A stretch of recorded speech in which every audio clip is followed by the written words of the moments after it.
Tonight's game is produced by the IH Sports Network. No part of the audio or video from tonight's game may be redistributed or retransmitted without the express written consent of the IH Sports Network and Liberty Press Incorporated. The IH Sports Network's first commitment is to the student athletes of our community, their families, and their coaches. Find us online at ihsports.net.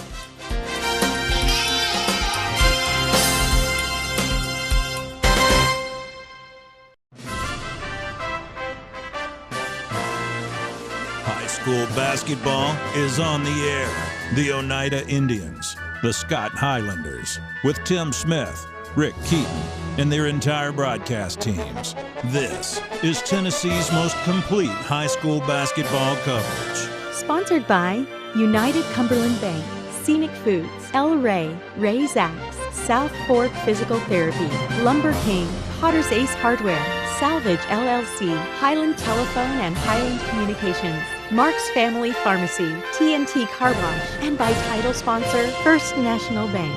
Produced by the IH Sports Network, high school basketball begins now. Good evening and welcome to Oneida High School as the Oneida Lady Indians are fixing to do battle with the Coalfield Lady Yellow Jackets. Kevin Akers along with Tim Smith and a special guest commentator tonight. Joining us, Tim. That's right. Jason Terry is with us tonight.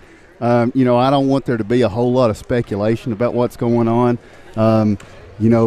Stuff about suspension and all that. That's nothing that's going to be confirmed or anything. And then also contract holdouts. That's not something that happens here at IH Sports. So let's just say that Jason's going to be with us tonight. Mark is not here this evening, and we'll see how things develop. There you go. Yeah. Good way to put that. Jason, welcome. Nobody has photographic evidence of anything. Hey, good to be here with you guys tonight. Exciting time, big rivalry game.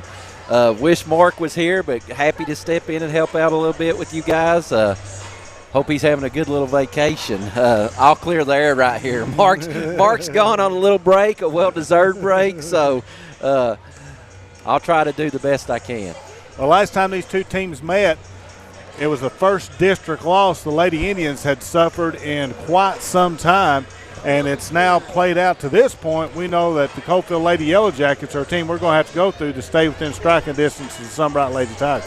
Well, and between the time we last met, we did the game on Friday night, and the Lady Indians were able to defeat Oliver Springs. But then Saturday down at Harriman, it was a bad day for the Lady Indians. From the outset, Kelsey Pike twisted her ankle early on. There was real concern early on that it wasn't going to be just that game. She did not play the remainder of the game against Harriman. Oneida fell 50-45 on the road at Harriman that night. And Saturday afternoon, the feeling was we don't know if she's going to be playing tonight or this week or maybe next week. Was what some speculation was. The good news is, if you knew that information and were wondering, Kelsey is warming up right now, and that's a huge deal for the Lady Indians. Absolutely. It's a sight for sore eyes. I was at that game, Tim, Kevin. If you had saw her ankle and the way it rolled that night, there's no way the young lady's on the floor tonight. That shows you the kind of warrior, the trooper she is. They rehabbed all week, and, ice buckets, Epsom salt. She worked her self back into playing condition. She looks pretty good, and make no doubt about it, we're going to need her. I think the other remaining girls on the team, they grew up a little bit on Saturday.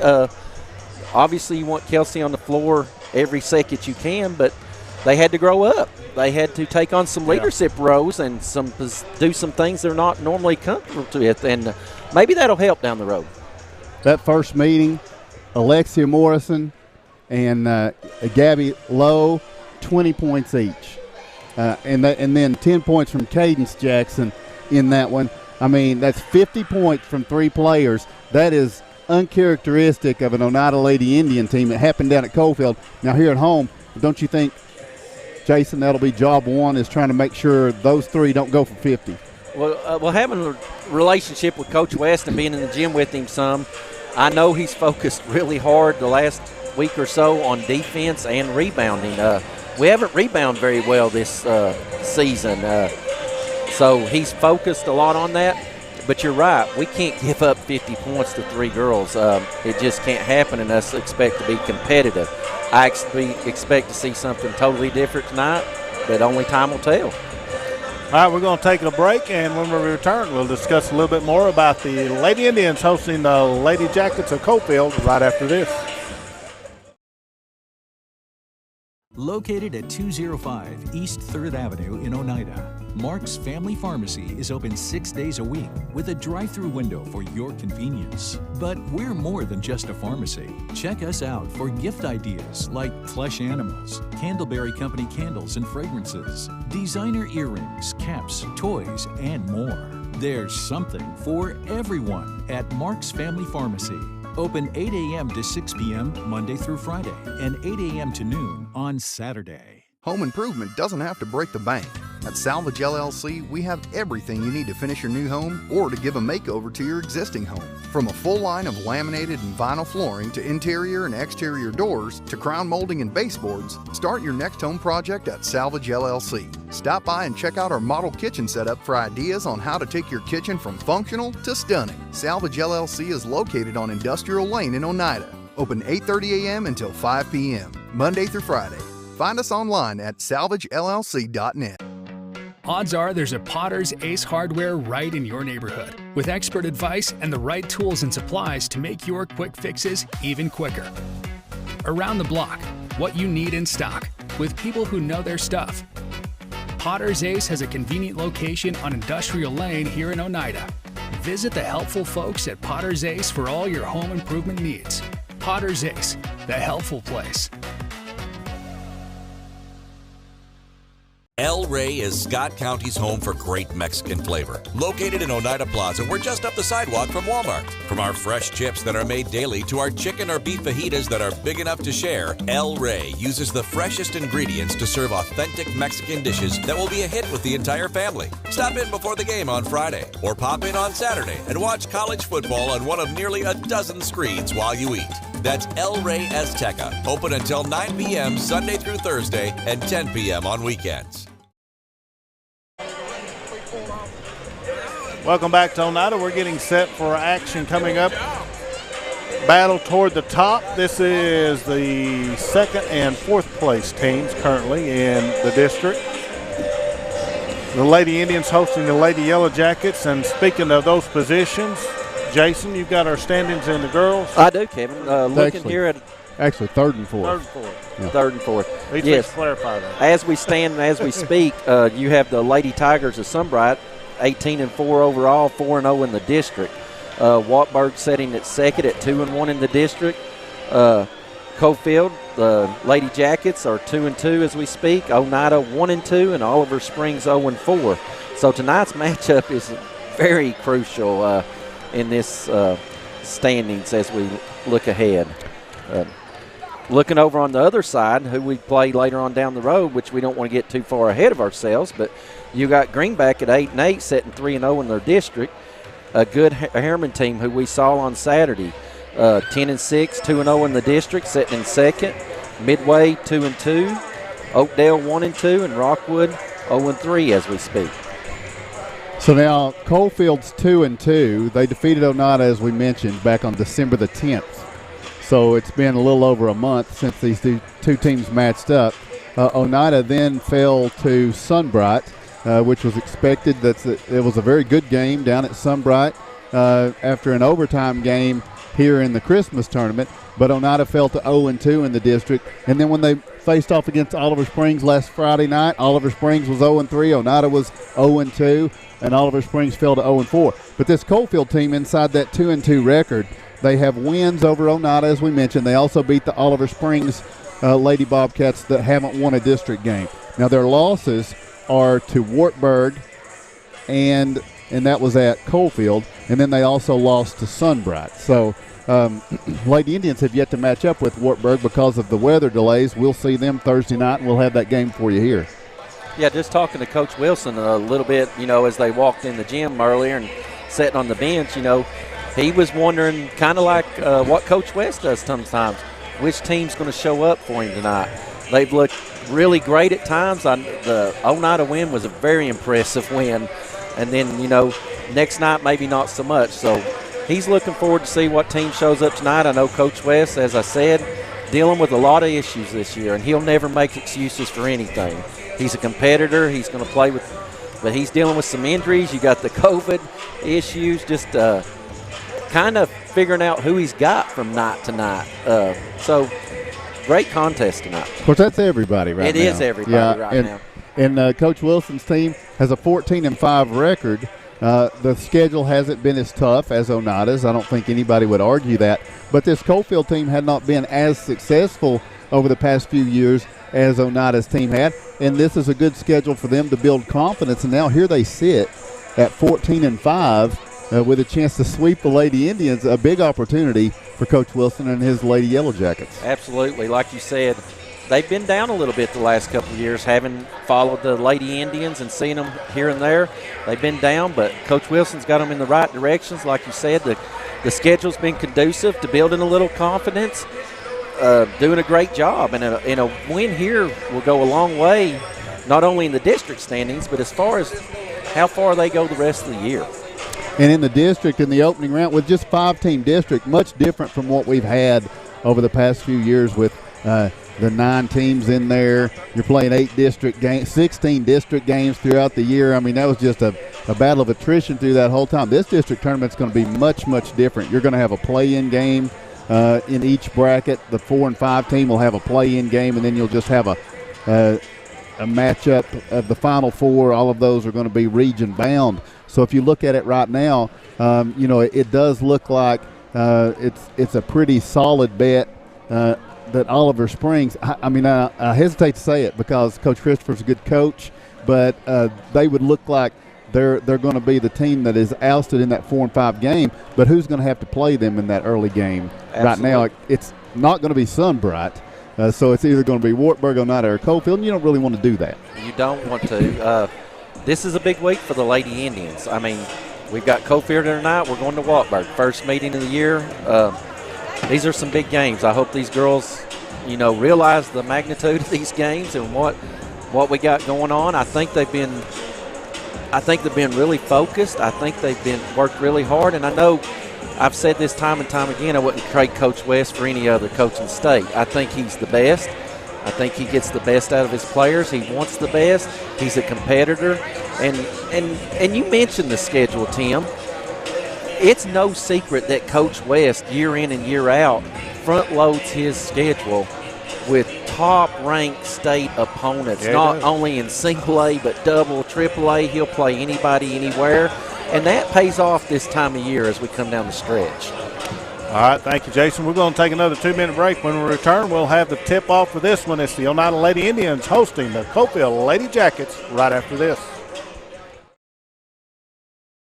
Scenic Foods is about freshness, with meat cut in-store daily and special cut upon request. A deli that offers fresh meats and cheeses sliced to your choosing. A produce department offering fresh fruits and vegetables, and of course a full line of competitively priced groceries to meet your weekly shopping needs. Scenic Foods is about value and convenience. Don't have time to cook supper? Try our cheese sticks, pizza, and wings, as well as our fresh-made desserts and side dishes. Need to fill an empty pantry? We have all you need at Scenic Foods, located at 7352 Baker Highway in Huntsville. South Fork Physical Therapy is proud to support the Scott High Highlanders and the Oneida Indians. With offices in both Huntsville and Oneida, one of our 6 doctors of physical therapy are always close by. We regularly treat back and neck pain, general sprains and strains, vertigo or dizziness, TMJ disorders, as well as post-operative patients. We accept all insurances and flexible payment plans are available. At South Fork Physical Therapy, we strive to make your experience accessible, affordable, and enjoyable. Odds are there's a Potter's Ace Hardware right in your neighborhood, with expert advice and the right tools and supplies to make your quick fixes even quicker. Around the block, what you need in stock, with people who know their stuff. Potter's Ace has a convenient location on Industrial Lane here in Oneida. Visit the helpful folks at Potter's Ace for all your home improvement needs. Potter's Ace, the helpful place. Forget the bucket. Stop buying those expensive car care products. For a supreme clean, visit TNT Car Wash in Oneida. TNT Car Wash features the latest in touch-free car wash technology. TNT's touchless automatic wash bays are tough on road grime, but gentle on your car's finish. These feature-packed automatics give you complete control of the wash, including a wheel brush option. Want to wash it yourself? TNT also has traditional wash bays. And don't forget the interior, both vacuum and shampoo stations available. For a dynamite clean, TNT Car Wash, Oneida.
All right, back here at Oneida, that is the national anthem, and we are just about set to go with basketball. It's the Coalfield Lady Yellow Jackets, the Oneida Lady Indians. And by the way, I misspoke in that first opening there. Coalfield, I said they lost at home to Wartburg. Debbie Landrum corrects me on that. I appreciate that, Miss Landrum. It was Coalfield losing at Wartburg. So that is a correction. Coalfield went to Wartburg, and I should have known that because Coach Brad Jones was talking with Coach King and said he had won at Wartburg, and he's going to have the rematch here before long with him down at Wartburg. So that is a correction I need to make. But I will tell Miss Landrum this: if you're gonna correct me tonight, you got a full-time job coming because it's going to happen. Coach Jacob King sitting in with us too. Guys, starting lineups tonight. Big game for the Lady Indians, the Lady Yellow Jackets. Oneida 10-11. Coalfield is 14-5. Ronnie Wilson's team, and he is a coach. They've done a great job in this 2021-2022 season. 2-2 in the district, and trying to really put a signature win here on the road against the Lady Indians. They start tonight. Alexia Morrison, she was outstanding in the first meeting. Gabby Lau, Isabella Arms, Cadence Jackson, and looks like Lydia Bird, perhaps. Didn't get a good view of the numbers there for a second. We'll check it again. For Oneida in the home white uniforms, orange numerals trimmed in black. The starters will be Rayleigh Bush, Faith Cross, Rachel Elmore, Kelsey Pike, who we weren't sure we would see tonight, but sure glad to, and Grace Shoemaker. Grace, it is her 16th birthday. Sweet 16 for Grace tonight as she gets the start for the Lady Indians in the home white uniforms, orange numerals trimmed in black. So again, these starters for Coalfield, let me make sure I give them to you right. It's not Lydia Bird, it's Jaylee Bunch. Jaylee Bunch, she will be tipping it, and the other starters, as mentioned, Isabella Arms, Gabby Lau, Alexia Morrison, and Cadence Jackson. So Coalfield in the road, black uniforms, orange numerals trimmed in white. Faith Cross will tip it against Jaylee Bunch. Ball is in the air, and Coalfield controls the tip, moving left to right here, and at the point for the Lady Jackets, Isabella Arms. She makes everything happen for Coalfield, and not in a zone here. Yeah, Coach West come out in the gut defense. Coalfield tries to throw across it, cutting to the basket. Gabby Lau, the pass sails high from Jaylee Bunch, and is going to be a turnover for the Lady Yellow Jackets here in the early going. And Oneida will get their first offensive possession. Coalfield man-to-man defensively here. Rayleigh Bush triggering things. Grace Shoemaker drives through free throw line, kicks it off to Elmore. She'll circle back. Now in the paint, all the way under. Wanted to go up with it, but it's knocked out of bounds, and Oneida will keep possession. Yeah, Rachel caught the ball in the wing, took the ball to the hole. It was tipped out of bounds, but I like what I see out of the Lady Indians right now. Elmore fires it in. It's going to be Cross driving the baseline, draws a double team, tries to get it out top to Kelsey Pike. It's going to be tipped and turned over into rear court. With the pass a little bit too tall for Kelsey. It's going to be 7:17 to play first quarter. We're scoreless. Each team's had a possession. I think, Tim, they both realize the magnitude of this game right now. We're just trying to both teams find themselves for a second. So we'll settle in here and see what happens. All right, we mentioned it was Alexia Morrison and Gabby Lau both went for 20 in the first meeting between these two teams. And here with the basketball, Jaylee Bunch. They look over to the corner. This is going to be Gabby Lau.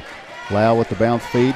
Back out Jackson, trying to get it down under the Bunch. It's tipped and stolen away by Kelsey Pike. Another turnover. Coalfield 2 possessions, 2 turnovers. Pike the other way, a minute in. Slows just inside the arc.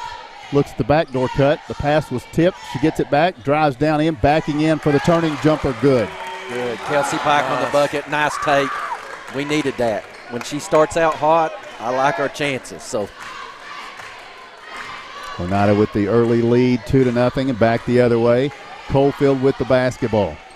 Gabby Lau looks to the corner. Coalfield looking in. Morrison setting a screen. Jackets work it back around the perimeter. Now it's going to be Arms. She looks in. Oneida paying a lot of attention, denying Morrison the ball. Here's a three-pointer up and good from Coalfield. Cadence Jackson, she had 10 last time. One of the 3 double-digit scorers, and gives Coalfield the lead 3-2. Here's the cut. Faith Cross runs into contact, banks it off the glass, gets it to go. Cross for 2 as Morrison did a nice job defensively, just holding her position. It is a great by both players. One on Morrison not to get a foul, and great shot by Faith right there. Oneida with the 4-3 lead, and this is going to be Arms to the right wing. It's going to be a three-pointer and good from Cadence Jackson. So a pair of threes for Jackson, and Coalfield's got a 6-4 lead. If you play the gut defense, you will give up shots, but they're trying to keep it out the inside. That's what beat us the first game. Coach West knows that, and he's trying to keep it out the inside.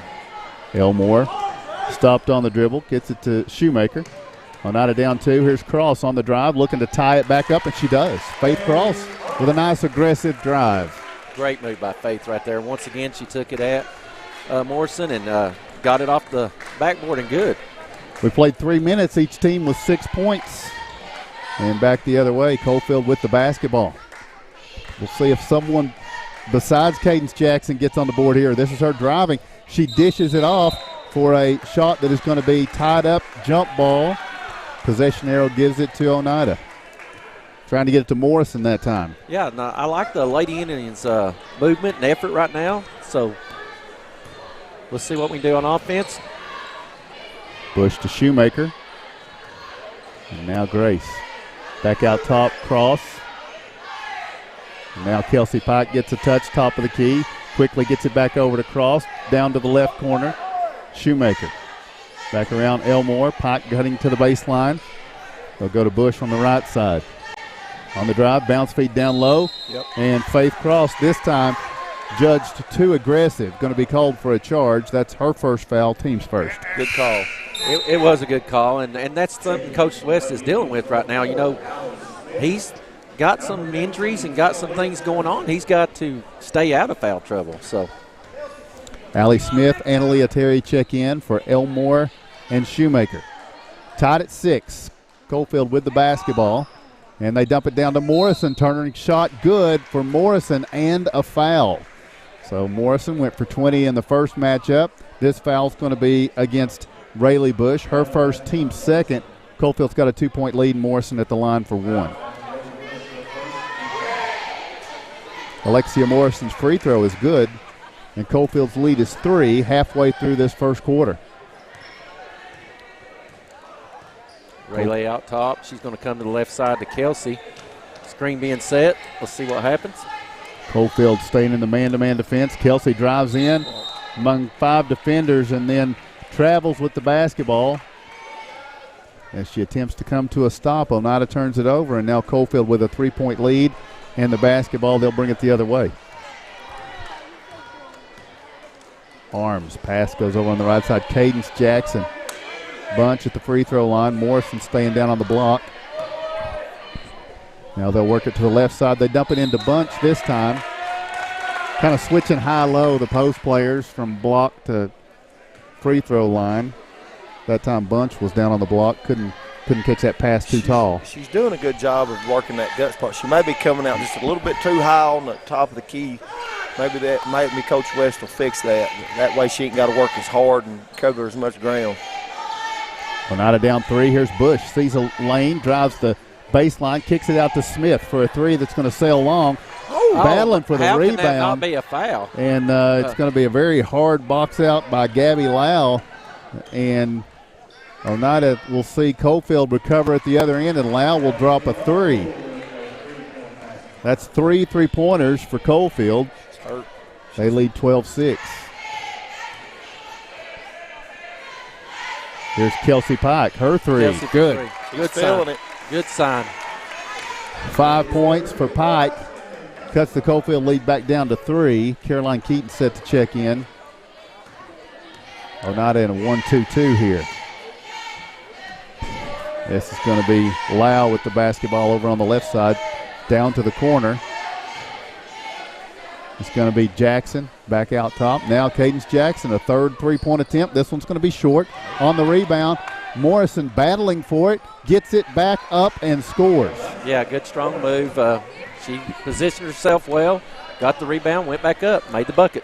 Morrison's got 5 points, and the Lady Jackets lead by 5. Here's a pass into Kelsey Pike. She had a couple of defenders trailing her, but it was the defender sloughing off. Lau who got the steal, and now down court, she's going to turn it over. Terry comes up with a loose basketball. Then Bush has it tipped away right ahead to Kelsey Pike, who gets it to Allie Smith. Her shot no good.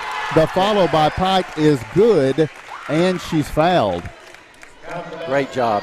Kelsey with the rebound, put back up. We're on the line for N1. It's an exciting game so far, Tim. I don't think anybody ever doubted it. It'd be back and forth, or at least we hoped it would. And that's exactly what we're seeing right now. Pike at the line for a free throw with Oneida trailing by 3. 1:49 to play in the first quarter. Pike's free throw's on the way and good. Back to a 2-point game. Kelsey with 8 first quarter points. Arms will bring it into front court. Looks to the right side, Cadence Jackson. Finally missed a 3 on that last trip, but Morrison got the putback. Now working down in the paint, Addison Arms. Morrison's getting a rest here. Bounce feed over, nearly tipped and stolen. Cross got to be careful, and now they fire it down to Jaylee Bunch. Her shot's no good, but we're going to have a foul with 1:23 to play in the first quarter. It's going to be Terry picking up her first, team third. 2 shots for Jaylee Bunch here of Coalfield. First one won't go.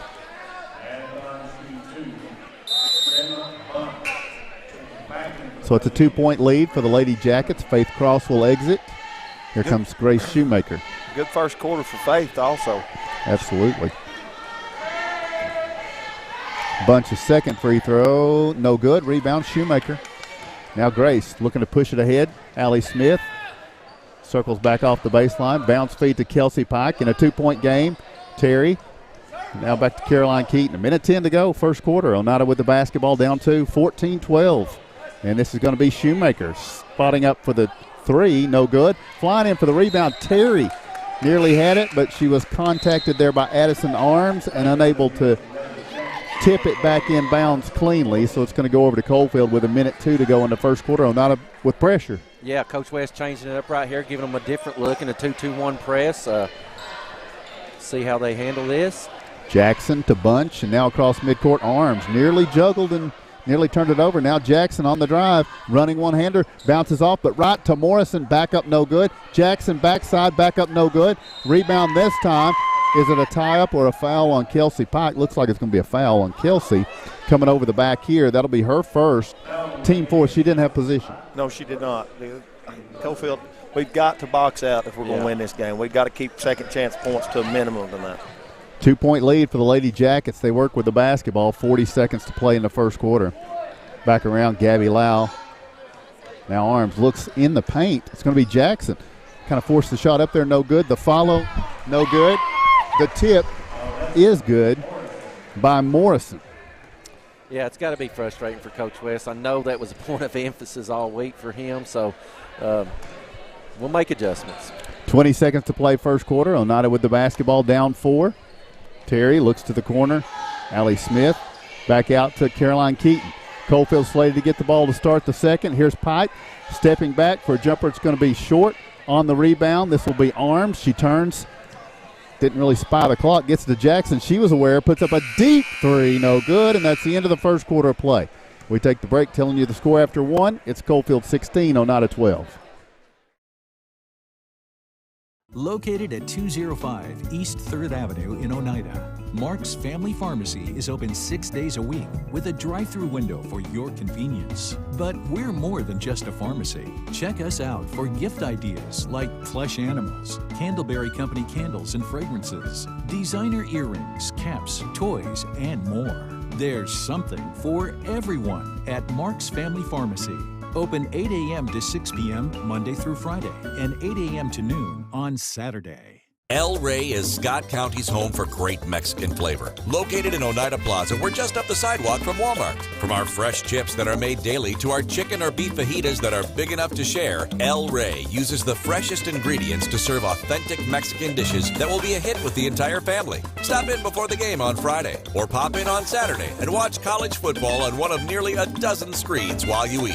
That's El Rey Azteca, open until 9 p.m. Sunday through Thursday and 10 p.m. on weekends.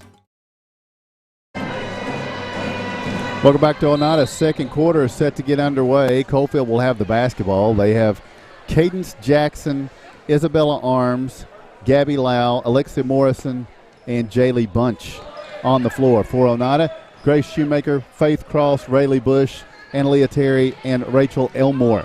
Oneida down 4 here in this quarter, 16-12, with 7:40 and ticking. Coalfield's first possession of the second with this 4-point advantage. Oneida man-to-man defensively now.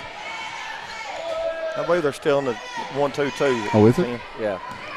And it almost seems, and I don't want to speak, but I mean, he seems like it's confused Coalfield just a little bit. It has. Here's a 3 from Gabby Lau. Won't go. Oneida trying to push it up court, and Shoemaker trying to get it to Cross. A little miscommunication there, and Oneida does not maintain the possession, so a turnover. Yeah, just a little. Gotten a little bit of hurry. We've got to eliminate turnovers, so he'll get this fixed. You know, Mark never corrects me when I call the wrong defense. I'm sorry. Yeah, that's I'm okay. Sorry. No, that's okay. You do, it's because he doesn't know. So that's you're making me better. Maybe. Here's Isabella Arms with the basketball over to the right side. They dump it into Morrison. Deep on the block. Morrison's going to kick it back out in the 3 seconds. That was a great job right there. As it entered down to Morrison on the post, you had 3 Lady Indians around her, straight up, trapped. It was a great job. She got the 3-second call. Coalfield going into a 1-3-1. Oneida with the basketball, down 4. 6:45 to go here in the first half. Kelsey Pike getting a rest, but it's about to be over. Terry with the basketball in the corner, back out, trying to get it to Elmore. And Oneida can't make the connection. So a couple of possessions and a couple of turnovers to start the second quarter for Oneida. Yeah, we got to settle down just a little bit. Coalfield pulled the same stunt. They, come out with a little different look. I always love coaches coming out of quarters and timeouts that come out of defense that you wouldn't maybe expecting. Jaylee Bunch with the basketball out top. Now she looks around. It's going to be Jackson. Eyes the action in the lane. Arms working down in the post here. They'll circle back out high to Gabby Lau. Now Morrison flashing through the paint here, posting up on Cross, calling for the ball. They work it around instead. Lau looking in. They're feeling the pass in there is too risky right now. Yeah, and you mentioned it earlier. Gabby Lau had 20 points, and I guarantee you, Tim, 16 of them come by driving and penetrating the lane, and she's just not able to get there right now. So here is Lau looking to Arms on the right side. Back to Lau, top of the key. Yeah, Oneida's paying good attention to it. And now Jackson for 3. It's going to be no good. Battle for the rebound. Faith Cross is able to wrest it away. And Oneida down 4, going to get the possession and get a controlled look as they get it across midcourt. Kelsey Pike with the basketball. Deep 3. Good. Count it. Ooh, that was going to be That was from 27 feet, folks. That was a great shot and a great sign. Nice. Nothing but the net. cuts Coalfield's lead to 1. Wow. Wow's all you can say right there, Tim. Arms with the basketball out near midcourt, trying to work against Bush. Pass goes over Cadence Jackson. Jackson dumping it down. Here's Morrison, and a late recovery from Bush is going to be a foul, and I think Rayleigh's about to pick up her second. That's Oneida's 5th team foul. So Morrison's got 7 points, but she just commands such attention, and now we got some foul trouble because of it. What a job she does for Coalfield. She does, and 4 of them points has come off offensive rebound. Sorry. Oh, here's a 3 from Isabella Arms. It won't go, and the rebound's going to go out and over to Oneida. Cadence Jackson tried to get to it but couldn't. So with 5:02 to play in the first half, we're going to have Oneida with the basketball down 1. Elmore's pass tipped. Allie Smith's able to recover and get it down into Kelsey Pike. Cross for 3. No good. High rebound. Morrison wheels and deals it up to Arms, who will pitch it to Cadence Jackson, but it's tipped away by Elmore. Still loose. Allie Smith. Wow. How's that not a foul? That was knocked out of bounds. Yeah, it looked like maybe Morrison clipped Allie Smith, but it's going to be Oneida's basketball here. 4:33 to play in the first half. There are no fouls against the Lady Jackets. Or I'm sorry, 1 foul against the Lady Jackets, and Oneida with 5. Just an observation here at home. That's kind of an unusual thing. It is. I'm trying to fill in from Mark a little bit. Elmore with the basketball. Driving to her right. Ball's tipped away. They're going to say Coalfield clipped it last. Oneida will bring it in under the basket. I don't know about that one, Tim. From here. I'm glad we got it, though. So Oneida will bring it in. Elmore to Pike. Oneida down 1. Now back out Elmore, top of the key. They give her a look. Back to Kelsey Pike. She's got an open look. It's another deep one. This one's going to be no good. And it will go back over to Coalfield. It was from the same spot she just hit the last one, and it was just a little long this time. I expect she'll come back to it again. Yeah. Now Coach West has come out in a full court man-to-man pressure here. Another look, another wrinkle. Bunch to Cadence Jackson. Jackson on the drive, all the way down, lose the handle on it. Faith Cross comes up with it in a 1-point game. Cross going to take it up against Arms. The shot, good. Good job. And the Lady Indians take their first lead of the game, Tim, at 17-16. 6 for Faith Cross, and Oneida's got the 1-point edge with 3:40 remaining in the first half. Here is Lau losing the handle on it, out of bounds. Oh, not a ball. Arms thought it was clipped by Allie Smith. I'm not sure she's not right, but we will sure take the ball right now. We will. 3:36 to play, first half. Keaton, Cross, Smith, Pike, and Shoemaker out there on the floor for Oneida. For Coalfield, looks like Cassie Carroll is on the floor. And we're going to have a travel call against Grace Shoemaker here. Carroll, I don't think, played the first time these two teams met. She's out there right now. Good size for Carroll. She's planting on the left wing right now, working against Shoemaker. Now Oneida man-to-man, right? Did I get this one right? Yes, you're right. Hey, what about that? Now here's Jackson going to be fouled into backcourt by Allie Smith. That's her first, team's 6th. Yeah. Next time Coalfield will be in the bonus. We do not need to be in foul trouble, as our bench is not that deep right now with some injuries going on. So 3-minute mark of the first half. Oneida down or up 1, 17-16. Now here's Arms. Finally getting clear of Caroline Keaton for a moment. Now she'll get it out to Carroll. Carroll looks in at Morrison. Now puts down the dribble a little uncomfortably, challenged by Keaton, and now she tries to dump it into Bunch, and it's tipped out of bounds. Touched last by Coalfield. A great job by the Lady Indians. It just seems like we are frustrating the Lady Jackets right now. And they call the timeout. We go to a timeout. Coach Wilson wants to talk about it. 2:46 to go, first half. Your score is Oneida 17, Coalfield 16. Scenic Foods is about freshness, with meat cut in-store daily and special cut upon request. A deli that offers fresh meats and cheeses sliced to your choosing. A produce department offering fresh fruits and vegetables, and of course a full line of competitively priced groceries to meet your weekly shopping needs. Scenic Foods is about value and convenience. Don't have time to cook supper? Try our cheese sticks, pizza, and wings, as well as our fresh-made desserts and side dishes. Need to fill an empty pantry? We have all you need at Scenic Foods, located at 7352 Baker Highway in Huntsville. Welcome back to Oneida. The Lady Indians lead the Coalfield Lady Yellow Jackets 17-16. Now Oneida with the basketball and the lead. It's a rare thing tonight, that combination. Oneida looking to expand the lead here. Backdoor cut, trying to get it to Allie Smith. It's batted away by Jaylee Bunch. And Cassie Carroll will exit here, and a short rest for Gabby Lau. She's back on the floor. 2:37 to play in the first half. Yeah, Oneida works it from the baseline. Find an open Pike in the left corner. Good. Kelsey Pike with 14. Great vision by Caroline. Got it out to Kelsey, and then we know what happens from there. Great shot, great play. Lau into front court, driving left, running one-hander, bounces off no good. Rebound, falls to the floor, and turning for it, Cadence Jackson back up with it and good. Cadence Jackson, been a lot of trouble for the Lady Indians tonight. 8 points. Cuts the Oneida lead back down to 2. Here's Keaton driving.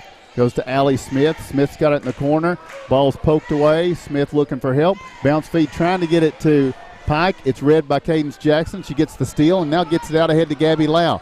2-point game. Coalfield down, but they've got the basketball. Free throw line Morrison. Squares at the elbow on the left side. Working against Cross. Tries to kind of work off a pick by Arms half-heartedly there. Didn't do it. Now Arms steps left, puts the 2-point jumper up.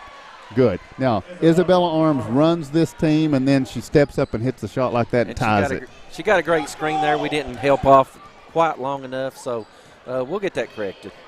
Tied at 20. Minute 25 to play in the first half. Grace Shoemaker kicks it out. Caroline Keaton for 3.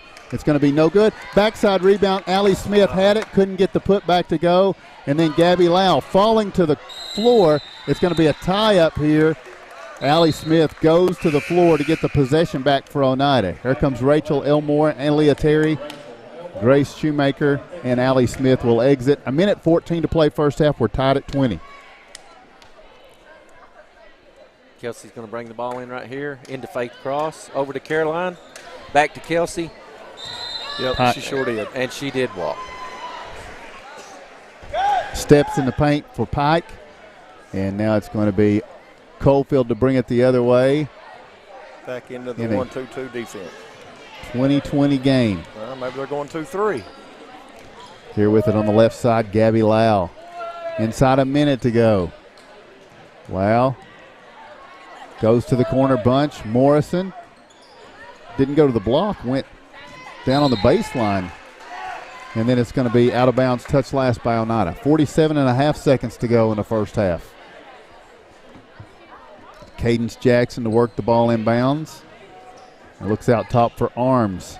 Now to the corner. Gabby Lau gets an open look at the 3. Halfway down, comes off. Faith Cross, good position, good rebound. She'll turn and deal to Kelsey Pike. Let's see what Coach West does here with 35 seconds. Does he hold it for one?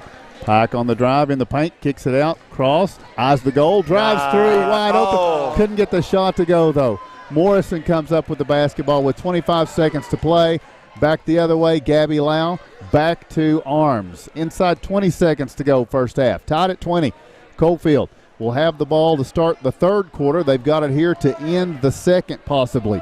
This is going to be Cadence Jackson, and then we're going to have Kelsey Pike advancing on her, and this is going to be a foul on Pike, and it's going to be a 1-and-1 situation here for Cadence Jackson.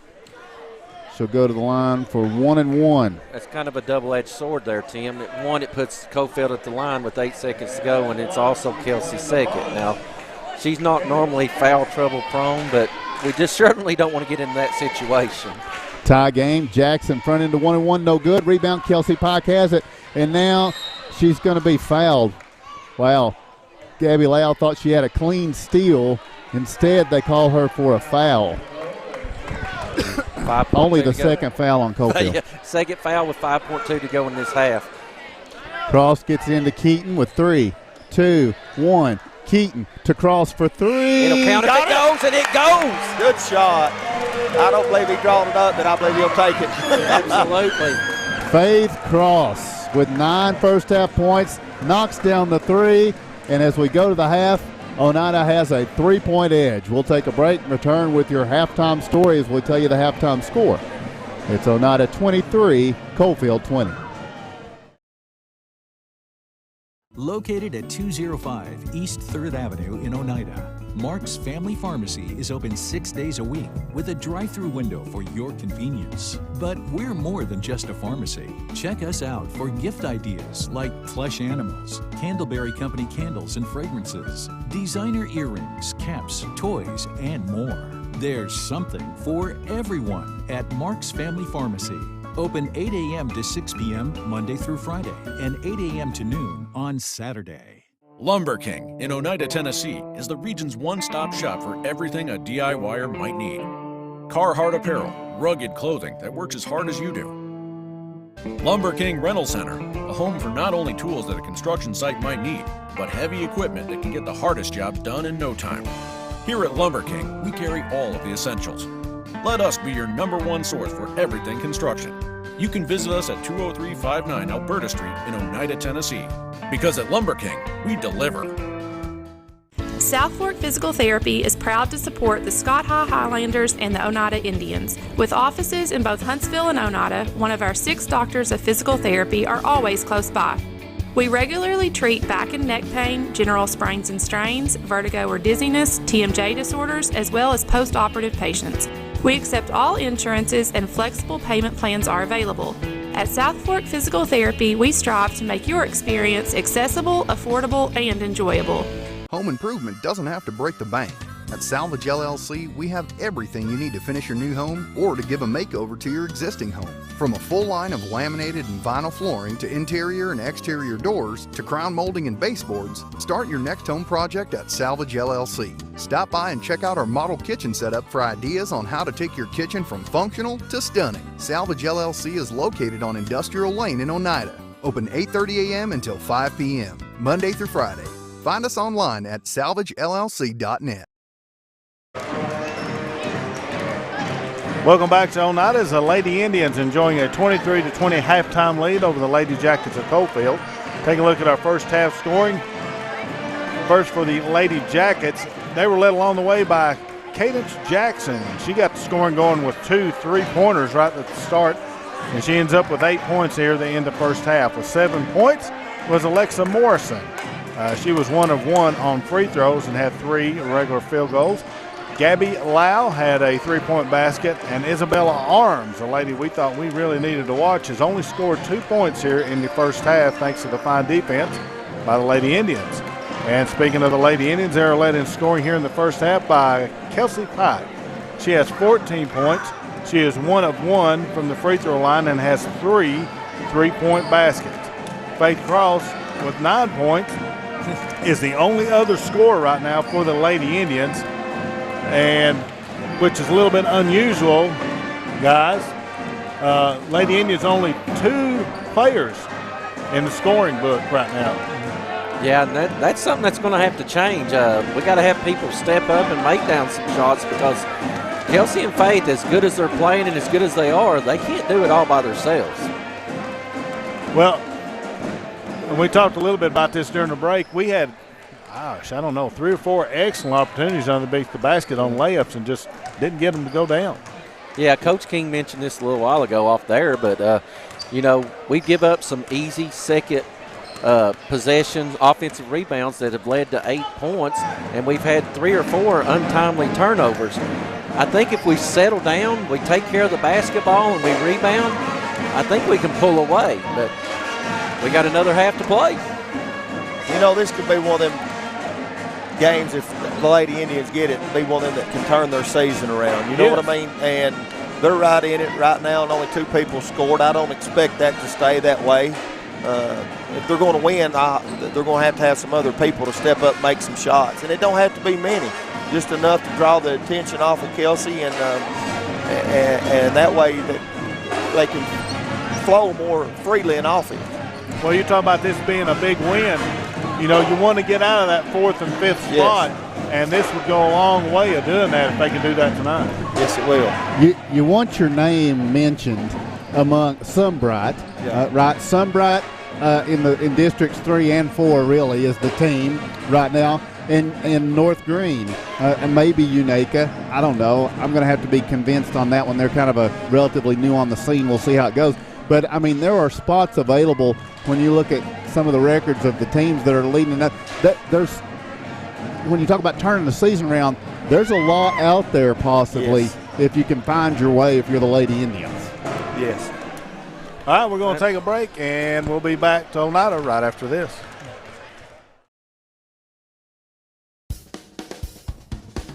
Banking is easier at United Cumberland Bank. ATM deposits, instant issue debit cards, and a mobile app that gives you full control are just a few reasons why more Scott Countyans are choosing United Cumberland Bank. This is Tammy Strunk, new accounts representative, and I would appreciate your business. Come see me and find out why more Scott Countyans are choosing United Cumberland Bank. Member FDIC. El Rey is Scott County's home for great Mexican flavor. Located in Oneida Plaza, we're just up the sidewalk from Walmart. From our fresh chips that are made daily to our chicken or beef fajitas that are big enough to share, El Rey uses the freshest ingredients to serve authentic Mexican dishes that will be a hit with the entire family. Stop in before the game on Friday or pop in on Saturday and watch college football on one of nearly a dozen screens while you eat. That's El Rey Azteca, open until 9 p.m. Sunday through Thursday and 10 p.m. on weekends. South Fork Physical Therapy is proud to support the Scott Highlanders and the Oneida Indians. With offices in both Huntsville and Oneida, one of our 6 doctors of physical therapy are always close by. We regularly treat back and neck pain, general sprains and strains, vertigo or dizziness, TMJ disorders, as well as post-operative patients. We accept all insurances and flexible payment plans are available. At South Fork Physical Therapy, we strive to make your experience accessible, affordable, and enjoyable. Home-style cooking with friendly service and a relaxed atmosphere. That's Razak's. Razak's offers breakfast served daily, just like Grandma fixed it, and daily specials like country fried steak, turkey and dressing, and of course, a fish fry every Friday. Razak's has a full menu, ranging from quick and easy favorites like hamburgers and club sandwiches to comfort foods like pinto beans. And you'll love something off the grill, like grade A cut sirloin, ribeye, or shrimp kebabs. That's Razak's on U.S. Highway 27 in Helenwood. Razak's, country cooking and great steaks. $250 if everybody was over. Welcome back to Oneida. A couple of minutes before we get started the second half of this, when the Lady Indians lead at 23-20 here at the half. We'll take advantage of Coach Jacob King being here with us. Give us a little pre-game, what we need to look for as you take on the Yellow Jackets. Well, you know, Coalfield is a team that's been up and down this year. You know, we handled them pretty well on their home floor. But they turned around, and a couple of weeks later they beat Wartburg, who we play here Thursday night. They've played some pretty good competition. The thing with us tonight, we're going to have to find out, you know, Mason's not going to be available tonight. He's day-to-day with a back injury. You know, we're going to have to find out who's going to step up for us. You know, and we had some people step up Saturday at Harriman. You know, he probably only played a half a game, and I thought Landon Lindbergh and Caden Rector stepped up. Jacob Perry probably had the best game of his season offensively with 20 points, and we'll be looking for that tonight. But it's a big game, trying to get 4-0 in the district, and you know, we'll have to play our Oneida defense like we should, like we're supposed to. And if we do, I think we got a shot to win the game. But you know, this is basketball, and anybody can beat you on any given night if you're not ready to play. So a big win on Saturday, obviously. Harriman, I mean, Harriman's Harriman. They're very talented. They've not achieved this year like you would think they were going to, but you had to go to their place and dealt with the loss of Mason for a lot of that and still able to get a win. And Tim, being there, and I know Coach King would never say this, but being in the stands watching that game that night, his team had a lot to do with that. It's a very talented Harriman team. But their guys came ready to play. They were efficient on offense, and they played stellar defense. Yeah, so we did. I don't know how long you're hanging around, but do you want to give a message to Mark or anything, wish him well? And just be safe, Mark. We'll see you when you get back, buddy. We'll try not to mess it up too much more, Mark. Yeah. All right. It is Coalfield with the basketball, down 3 as we start this second half. Cadence Jackson, Isabella Arms, Gabby Lau, Alexia Morrison, and Jaylee Bunch. For Oneida, Rayleigh Bush, Rachel Elmore, Kelsey Pike, Faith Cross, Grace Shoemaker. Here's Jackson around to Gabby Lau. In a three-point game, it's deflected by Elmore. Arms cleans it up, gets to Cadence Jackson, running one-hander, good. Tough shot. Here we go again, Tim. Well, that's going to be hard to defend, right? That's 10 points for Jackson. Cuts the Oneida lead to 1 here in the third quarter. 7:15 to play, and now the entry feed batted away by Morrison, getting her hands up in the passing lane. And now Shoemaker, top of the key, going to drive past Morrison all the way under. Her shot blocked. Morrison's able to recover and block the shot, but it's a nice take by Grace. It was, and if that's who's going to be guard Grace, she needs to look to do that more. Maybe give a little shot fake at the end, maybe draw a foul. We're a minute into the third, and it's a 1-point lead for Oneida. Lady Indians work with the basketball, and now it's going to be deflected, and it will be a turnover for Oneida. And Coalfield will come down and try to get the lead back. They had it most of the first half. And now Lau with it on the left wing. Circling back out high. Yeah, Coalfield's being real methodical with the ball right now, Tim. Cadence Jackson gets an open look at the three. It won't fall. Rebounds Rayleigh Bush, and she wants to push it up court. Bush taking it up against Arms. Shot won't go. Rebound is going to be taken by Arms here. And now Isabella will move in transition, kicks it over to Lau on the right side, drives to the baseline. Her running one-hander is good. It's a couple of those. They must practice them in practice. Coalfield back to the lead by 1. Yeah, she hit a number of those down at Coalfield that night, and she's got one here tonight. Elmore, head fake for the 3, drives for the 2, and regains the lead for Oneida in a little back and forth here. It is back and forth. We need to settle down, Tim. We're being a little impatient, turning the ball over. Settle down. Let's play our game. Full court pressure from the Lady Indians. 2-2-1. Coalfield throws across into front court to Morrison. She puts it on the floor. Now they work it to the right corner. Lau circling back out high. 1-point lead for Oneida. Coalfield with the basketball. It's homecoming. We haven't mentioned that because I forgot. But this is going to be a running one-hander for Cadence Jackson. Couldn't get it to go. The follow by Jaylee Bunch is good. And that's going to bring about a timeout for Coach West. We'll take the same. Your score with 5:22 to play in the third. It is Coalfield 26, Oneida 25. A responsible local bank must branch out into the community it serves. At First National Bank, we realize a community bank must be a strong partner with the community. That's why First National Bank doesn't have branches, but roots that are deeply embedded in the fundamentals and foundations set forth in the past, with a vision for fostering the potential for the future. Since 1904, First National Bank has had only one focus: you. First National Bank. Your family, your future, your bank. Member FDIC. Welcome back to Oneida High School out of an Oneida timeout. It is Oneida basketball. Here's Grace Shoemaker on the left wing, driving baseline, dishes to Rayleigh Bush. Elmore cleans up the loose basketball, gets it out to Faith Cross, who drives through, draws a crowd. The shot is no good, but as they come over to defend late, I think Arms gets in her way and gets the blocking foul. So we're going to see an aggressive Faith Cross continue here in this second half. She'll go to the line for 2 tosses here with Oneida down 1. Yeah, I think Coach West likes that matchup of Faith going to the hole right there. Now, unfortunately, it didn't go in, but the first of 2 is in. Ties this game at 26 with 5:08 to play in the third quarter. Kelsey Pike will check out for a moment here. Second toss from Cross. And it's good. Lady Indians take the lead again, 27-26 with 5:07 to go in the third quarter. And the pressure for Oneida as Jackson dribbles, gets it to Morrison, middle of the court, down court, Bunch, nice pass over to Lau. Couldn't get the shot to fall, though, and a very aggressive rebound from Faith Cross. Her pass ahead is batted out of bounds, but a nice job by Faith off of that miss, securing the rebound. Faith's having a heck of a night. Offensively, defensively, she's all over the court. That's good to see going down the stretch here. Bush in the front court. Now to Grace Shoemaker. Top of the key, they offer her the three. She thought about it, decided not to, and now Elmore with the basketball. Wants to drive on Arms, goes off of Arms' foot out of bounds.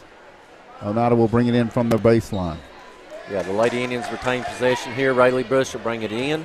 Coach West has the play he wants. Elmore open in the corner, fakes the three. Circling back out, gets to Terry, and now this is going to be Cross, hits Terry in the paint. And Morrison's there to bat it away. Cross driving through, trying to get possession, and just never really had control of it. And it's lost out of bounds for an Oneida turnover. Yeah, it was a good move. Faith went after it. She got on the floor, but unfortunately out on us. So now Coalfield working still against this pressure. And here's Arms. The bounce feed ahead to Jackson. Jackson picks it up, fires over to Lau. Juggling catch down in the right corner. Lau looking in. She'll dump it into Morrison. Ball is loose. It's going to roll out of bounds. Oneida clipped it last is the ruling. We've played half of the third quarter. Oneida with a 3-point lead at the half. They have a 1-point lead right now. And in comes Caroline for Rachel right now to give her a little break. It's good to see Caroline out here tonight. She's been bothered by some injuries. We'll take anything we can get right now. Lau, free throw line. Jackson running one-hander again is good by Cadence Jackson. She now has 12 of Coalfield's 28. They regain the lead by 1. Oneida back the other way. Bush hits Cross, who drives down under. Shot is no good. Arms tried to sneak in and draw a foul here, and she'll be called for her second block. Faith Cross didn't hit the shot, but she'll have 2 free throws here. Again, Faith being aggressive, taking it to the hoop. Didn't fall, but we're going back to the line. Great to see Faith tonight. Faith's played well all year long, Tim. She's been bothered by some sickness, but it looks like we're coming out of that. Oneida ties it on Faith Cross's first free throw at 28. She'll have another one to try to regain the lead. It has really been a back and forth third quarter here. Absolutely. She eyes the mark, and it rims out. Rebound by Morrison, and she'll get it to Isabella Arms. So we stay tied at 28 with 3.5 to play in the third. Arms in front court, bounce feed Cadence Jackson. Now driving Morrison out high with it. Hits a backdoor cut to Gabby Lau for the shot. Good, and she's fouled, I think, by Allie Smith. And that was a nice design right there. Coach Wilson coming down, called the set play on the little backboard cut. Great play. She makes the bucket, and she'll go to the line for the and one. So Lau's free throw is good as well. And now the Lady Jackets have a 3-point lead. 31-28. Back the other way. Oneida with the basketball. And this is going to be Smith on the left wing. Top of the key, Bush.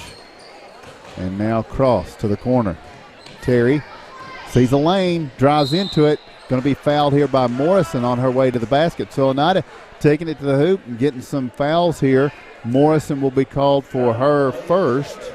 And it will be Analia Terry to the free throw line for a pair of tosses in a 3-point game with 3:03 to play in the third. Nice shot by Analia. She eyed it, nothing but net. She'll be removed from this game in just a second as Pike checks in, and she's got blood on her knee, so they'll have to get that taken care of. And they've spotted it as we speak. So Analia's second free throw. Now how's this book? Goes to Pike, right? It does go to Pike. Great move by Coach West. He knew exactly what he's doing. He could see Analia had told him that she had blood, and so he immediately gets Pike to the line, which she connects and knocks it down. It's a 1-point game, and we'll pick up with a man-to-man full-court press, Tim. 31-30, Coalfield in the lead by 1, and now they get it into front court. Cadence Jackson dumps it down to Morrison. Oneida recovering to her with a trio of defenders, but no one set. They foul her, and she gets the bucket anyway. Alexia Morrison, it's going to be fouled by Faith Cross. That'll be Faith's second, and Morrison extends the lead back out to 3 and can shoot it to 4 if she can knock down this free throw. She does. 34-30, Coalfield with 2:50 to play in the third quarter. I can't remember, Tim, but is that the largest lead of the night? It could be. You could be correct on that. certainly in some time. Now it's going to be Pike. They set a screen for the three. Pike wheels, gets into the paint. They kind of reach in, and they're going to say they tied it up. Official was kind of screened from the action there. I'm not real sure Kelsey agrees with that call, but anyway, it is what it is. Oneida maintains possession. Caroline Keaton will work the ball in bounds. Gets it out top, Allie Smith. Smith driving, goes to Faith Cross, drives the baseline.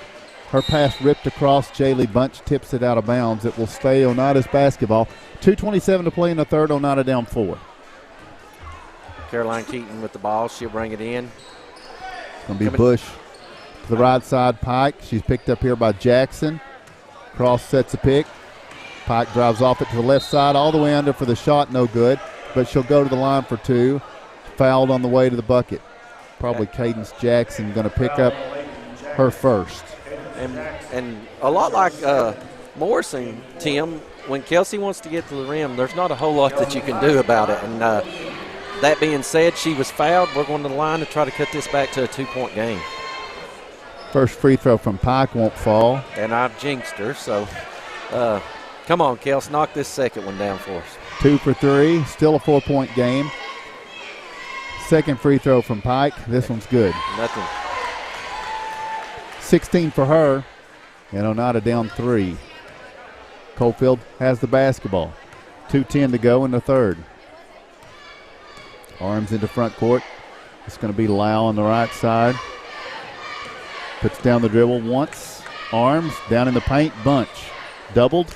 Kicks it back out. Arms for 3. It's going to be no good. Long rebound. Rayleigh Bush comes up with it. Gets it out ahead to Caroline Keaton. Bounce feed over to Allie Smith for the layup. Good. Great vision by Caroline to see Allie streaking down the side, and Allie lays it up and off the glass. Great job. 1-point game with 1:40 to play in the third. Arms back the other way. Oneida back in this extended zone. They're working around left wing. Gabby Lau gets a look at the 3, and it's good. Yeah, you can only give her so many of those, Tim, and before they start going down. So she has 11 points. Here's Keaton driving against Lau. Shot rolls across the back of the iron and off, and Coalfield now with a 4-point lead and the ball. Lau on the attack down to the baseline. Picks it up. Her pass deflected by Faith Cross. Cross goes to the floor and pitches it over to Kelsey Pike. 4-point game, 1 minute to play third quarter. Pike in the front court. Kind of made them think she was going to take a 3. Drives in for a 2 and draws the foul. I think Cadence Jackson is going to be whistled for her second, and it will put Kelsey Pike back to the line for 2 in a 4-point game. Great job by Kelsey. Coming down, spin move, went to the hole, just didn't fall. 3 fouls on Jackson. I was missing one. She makes the first of 2. Back to a 3-point game, 37-34. Pike will have a second free throw. We said earlier, Cassie Carroll, it's actually Lydia Bird wearing the 3 here on the road unis. Second free throw won't fall, and it's going to be back to Coalfield. 3-point game inside 1 minute to play in the third. Oh, Arms nearly stolen away by Allie Smith. Coalfield maintains possession. Now they'll look in. Morrison, they try to dump it in. It was an excellent job, Rayleigh Bush, reading the passing lane, stealing the basketball. And now Kelsey Pike back the other way for the tie. Good. Nothing but net. Great shot, great execution. And it all started down on the opposite end, Tim, with Rayleigh Bush making an outstanding play to steal that ball and set that up. Tied at 37. They lob it into the paint. We're going to have a foul. Will this be Kelsey from the backside? Did she come in and commit the foul? Nope. They're going to call it against Oneida's Allie Smith, her third, team's third. And Coalfield will bring it inside front court in a tie game. 25 seconds ticking down here in this third quarter. And it's going to be a 3-pointer from Arms. No good. I'm sorry, from Gabby Lau. No good. Rebound. Rayleigh Bush out ahead to Caroline Keaton. Shot won't go. Followed by Allie Smith. Won't go. Rebound Rayleigh Bush. Back up. She's fouled. Nice. Fouled by Lydia Bird. Lydia's first is going to put Rayleigh Bush at the free throw line. Rayleigh hadn't scored tonight. And in this tie game, she'll have 2 opportunities to regain the lead for the Lady Indians. Now also, that is the 6th team foul on Coalfield. So Oneida will be in the bonus for the entire fourth quarter. First free throw won't go for Rayleigh. Elmore checks in for Allie Smith. Second attempt for the lead here from Rayleigh Bush. Won't go. Rebound is going to come off to Jaylee Bunch. Now Arms. Arms ahead to Lau. Driving down. Running shot is no good. Backside putback is good for Jaylee Bunch. And Coalfield has a 2-point lead as we go to the fourth. We take the break with your score. It's Coalfield 39 and Oneida 37. A responsible local bank must branch out into the community it serves. At First National Bank, we realize a community bank must be a strong partner with the community. That's why First National Bank doesn't have branches, but roots that are deeply embedded in the fundamentals and foundations set forth in the past, with a vision for fostering the potential for the future. Since 1904, First National Bank has had only one focus: you. First National Bank. Your family, your future, your bank. Member FDIC. Scenic Foods is about freshness, with meat cut in-store daily and special cut upon request. A deli that offers fresh meats and cheeses sliced to your choosing. A produce department offering fresh fruits and vegetables, and of course a full line of competitively priced groceries to meet your weekly shopping needs. Scenic Foods is about value and convenience. Don't have time to cook supper? Try our cheese sticks, pizza, and wings, as well as our fresh-made desserts and side dishes. Need to fill an empty pantry? We have all you need at Scenic Foods, located at 7352 Baker Highway in Huntsville.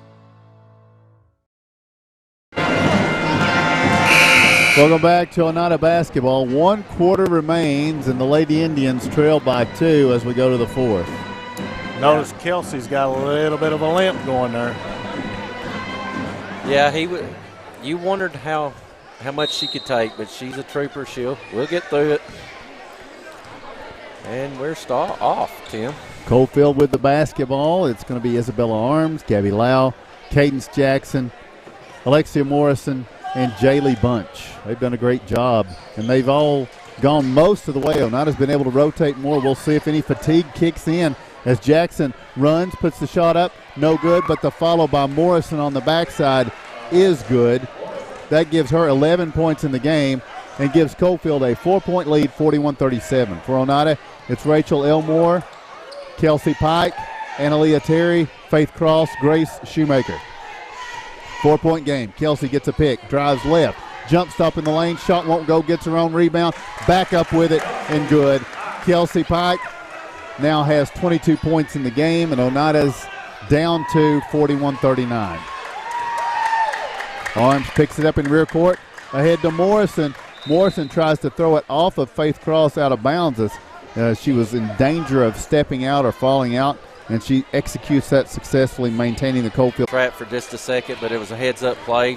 Took it off face leg, and Lady Jackets retaining the possession. Less than 7 remains. Coalfield by 2, 41-39. Lau looks to Bunch, around to Arms.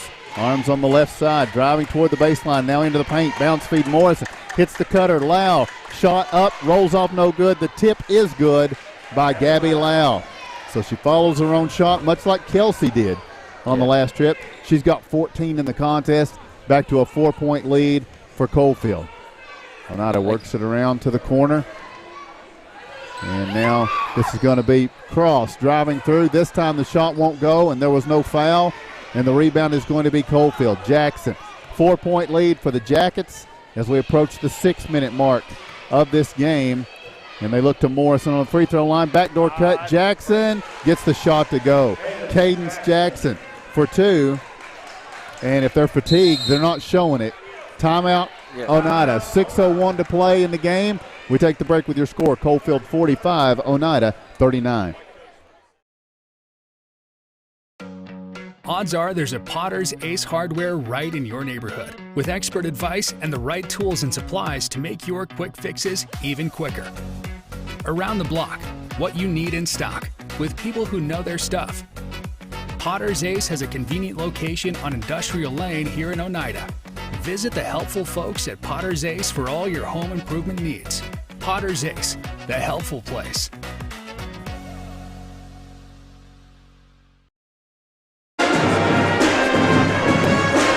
Welcome back to Oneida High School. Jason Terry, the Lady Indians trail by 6 with 6 to go.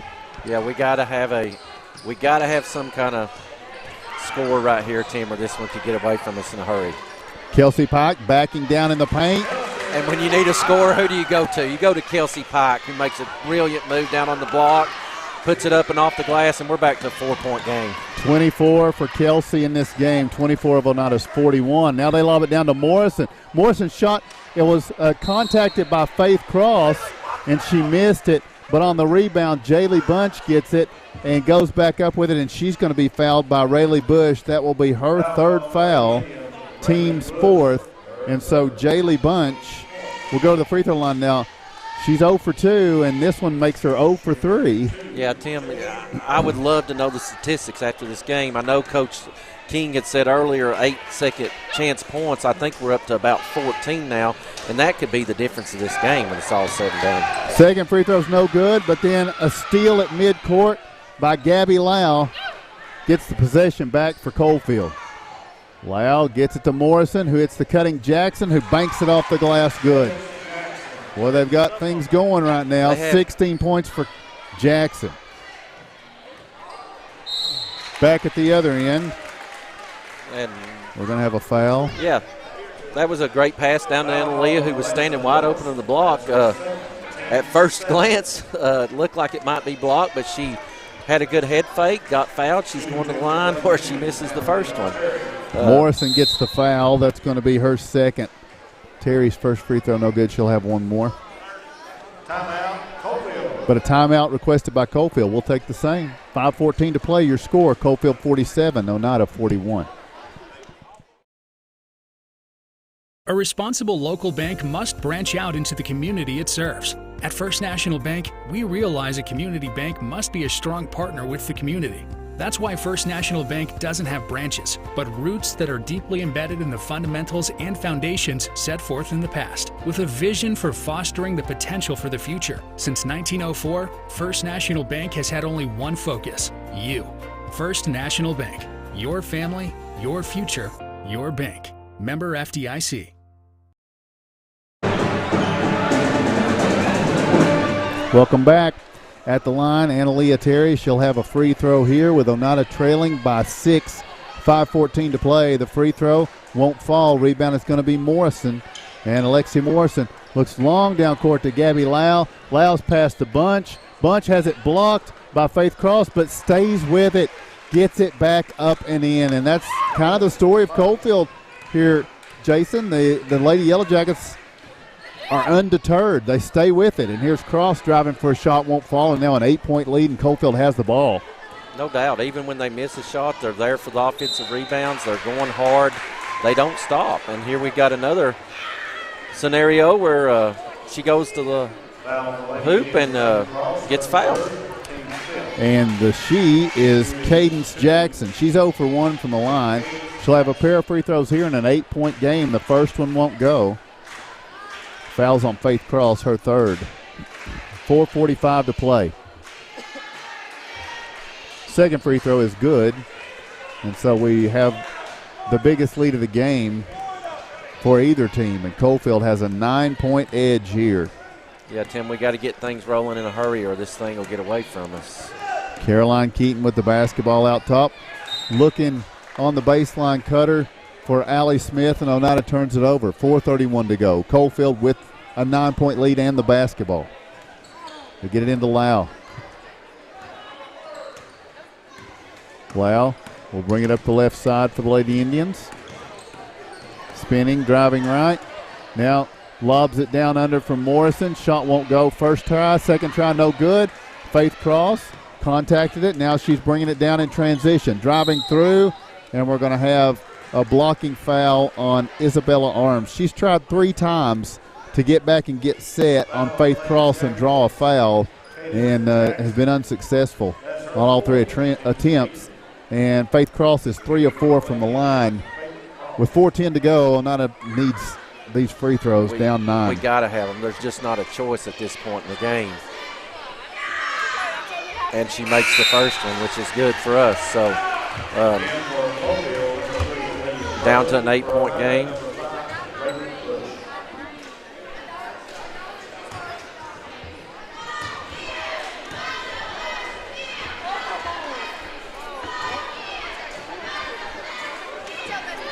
Second free throw is good. Second shot's good. Back to a 7-point game with just over 4 to play. We need to stop, Tim. 50-43. Coalfield will bring it in against pressure. Jaylee Bunch. Bunch in rear court. Now fires it over to Isabella Arms, and now Lau. 4 minutes to play. Lau all the way down to the baseline, and she'll circle back out high. Keaton defending. Lau looking for help. Arms with the cut, lobs it down. Morrison turning for the shot, no good, but she's going to be fouled here. Morrison will go to the line for 2 free throws, and it will be Rayleigh Bush's 5th foul. Morrison is foul. 1 for 2. Yeah, did I say? You said 5, and you had me scared for a minute. I'm sorry, but yeah, 4th. Still a lot of fouls with a lot of time to go, so Rayleigh will have to be really careful as she knocks down the first of a 2 shots here. So 12 points in the game for Morrison. It's an 8-point lead for Coalfield. Second one won't go. Rebound is going to be Allie Smith over to Rayleigh Bush. And now Kelsey Pike in front court. Pike guarded by Jaylee Bunch. Pike steps back, fires a 3. It's going to be short. Rebound is going to be Morrison. Morrison turns and deals to Arms. Arms back the other way with 3:25 and ticking. 8-point lead for Coalfield. Here's Lau with the basketball. And Tim, Coalfield's not going to be in any kind of hurry right here with a 8-point lead in the ball. They're going to take their time, be meticulous, and they're going to try to get the good, open, easy shot. She gets the bounce feed in to Morrison, and she's going to be fouled by Faith Cross here. Was that on the floor? They're going to say no. Oh, wow. Cross with her 4th, and now Morrison will have another pair of free throws. In an 8-point game, the first one won't go. About the only thing that hasn't gone just right for Coalfield is the free throws. Yeah, she's such a difference maker this year. She had that knee injury last year, didn't get to play, and what a big addition to the Coalfield Lady Jackets this year. She's an excellent player. 3 minutes to go. Coalfield by 9. 52-43. Here's Rayleigh Bush driving to her left. Free throw jumper is up, no good. Rebound, Allie Smith kicks it back out. Caroline Keaton toes the line for 3. It rattles halfway down, comes off. On the rebound, Allie Smith is going to tie it up. The possession arrow keeps it with Oneida. That's a great job by Allie, Tim. 2 offensive rebounds like there. Getting in position just like Coach West works on, going hard, hustling.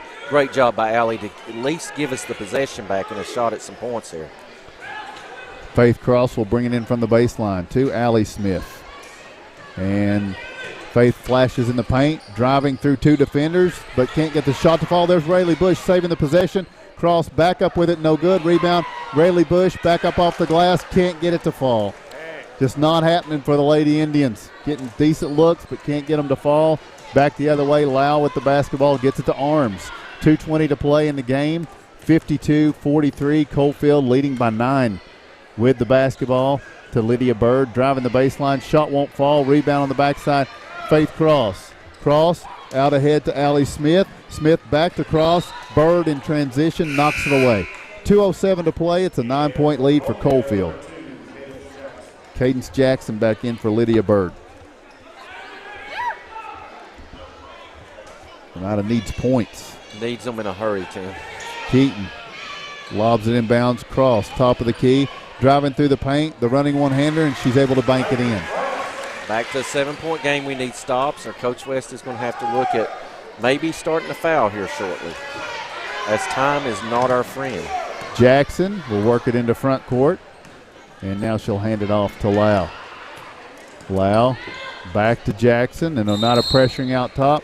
We're going to have a reach-in foul on Caroline Keaton, her first. So it will be Cadence Jackson, who is 1 of 3 from the free throw line, stepping in for the front end of a 1-and-1. With Oneida trailing by 7, Oneida wants a timeout. We'll take the same. 1:44 to play, your score. It is Coalfield 52, Oneida 45. The superior technology of fiber optics carries a communication signal that is more robust and reliable than older technologies. Connecting homes and businesses directly to fiber optic networks enables enormous improvements in what bandwidth devices are capable of delivering. Experience Highland Communications' world-class broadband, delivered over Highland Telephone Cooperative's fiber optic network to make your online experience extraordinary. Highland Telephone and Highland Communications. World-class connections with a local, hometown touch. Welcome back to Oneida basketball. 1:44 to play. Oneida's down 7. Jason Terry with us tonight. Mark Matthews at an undisclosed location at this time. Yeah, Lady Indians are in dire straits right now, though. They are down 7 with a minute 44. Not impossible, but we got to get to work. And Coach West wanted the timeout right there to talk about the plan. Miss Jackson tonight not shooting free throws maybe as well as she wants, so maybe we'll see if this foul pans off. She's 1 of 3 from the line, but she hit her last one. In a 7-point game, Cadence Jackson puts the free throw up there. It's good. And it's good. It's a big free throw for Cadence Jackson, and she has 18. Had 10 in the first meeting. 18 tonight. Second toss, Jackson. This one won't go, but there's Jaylee Bunch reeling in the rebound, and Oneida is able to tie it up, but it will stay with Coalfield in an 8-point game. That's a big possession saver for Jaylee Bunch. Yeah, great job on her part, but also frustrating on our part. I know repeatedly he's worked on rebounding and another offensive rebound for the Jackets to retain possession. So now Cadence Jackson to work the ball inbounds, lobs it up. Lau makes the catch, circling out high. Lau hands it off to Jackson. Jackson hands it off to Arms. Arms now to Lau. Lau wanting to go back over to Arms. Oneida trying to take it away, and a 5-second call. Great defense right Was there. that 5 seconds? He said it was, and we'll take it at this point. Down 8, minute 25 to go. We got to produce points, and that has to come off turnovers, so we'll take it. Coach West wants a little more urgency from the Lady Indians here. And it's going to be Keaton driving right. Bounce feed stolen away by Morrison. Morrison's going to take it to the other end, and she'll circle back out. Smart play. Getting it back to Arms. Take more clock down with an 8-point lead as we approach the minute mark. Here's Lau, and now Jackson with the basketball. She's going to be fouled by Caroline Keaton. Second foul for Keaton. And it's going to be the final 1-and-1. Cadence Jackson is at the line to try to knock this one down, and she does. Yeah, the first, back up to a 9-point lead with just over a minute to go. Second one is good. Second one was quick and nothing but net. 10-point lead for the Jackets as we come down. Rayleigh Bush on the baseline over to Allie Smith, who goes up, and she is fouled and will go to the line for 2, Tim. Smith will go to the free throw line for 2 tosses. And the foul will be against Gabby Lau. Second on Lau. And it will be Allie Smith for 2. The first one won't go. Rattled all around the rim, but just didn't fall. And for the Lady Indians, Tim Elmore, 11 Shoemaker, 54 seconds to play. Second free throw from Allie Smith, banked in. Back to 9. Lady Indians got to play some defense here. We need the ball back in a hurry. 9-point lead for Coalfield. Arms in rear court with the basketball. Gets it over to Lau. Lau in front court. And she's going to be fouled here. Let's see who it is. Keaton picks up her third.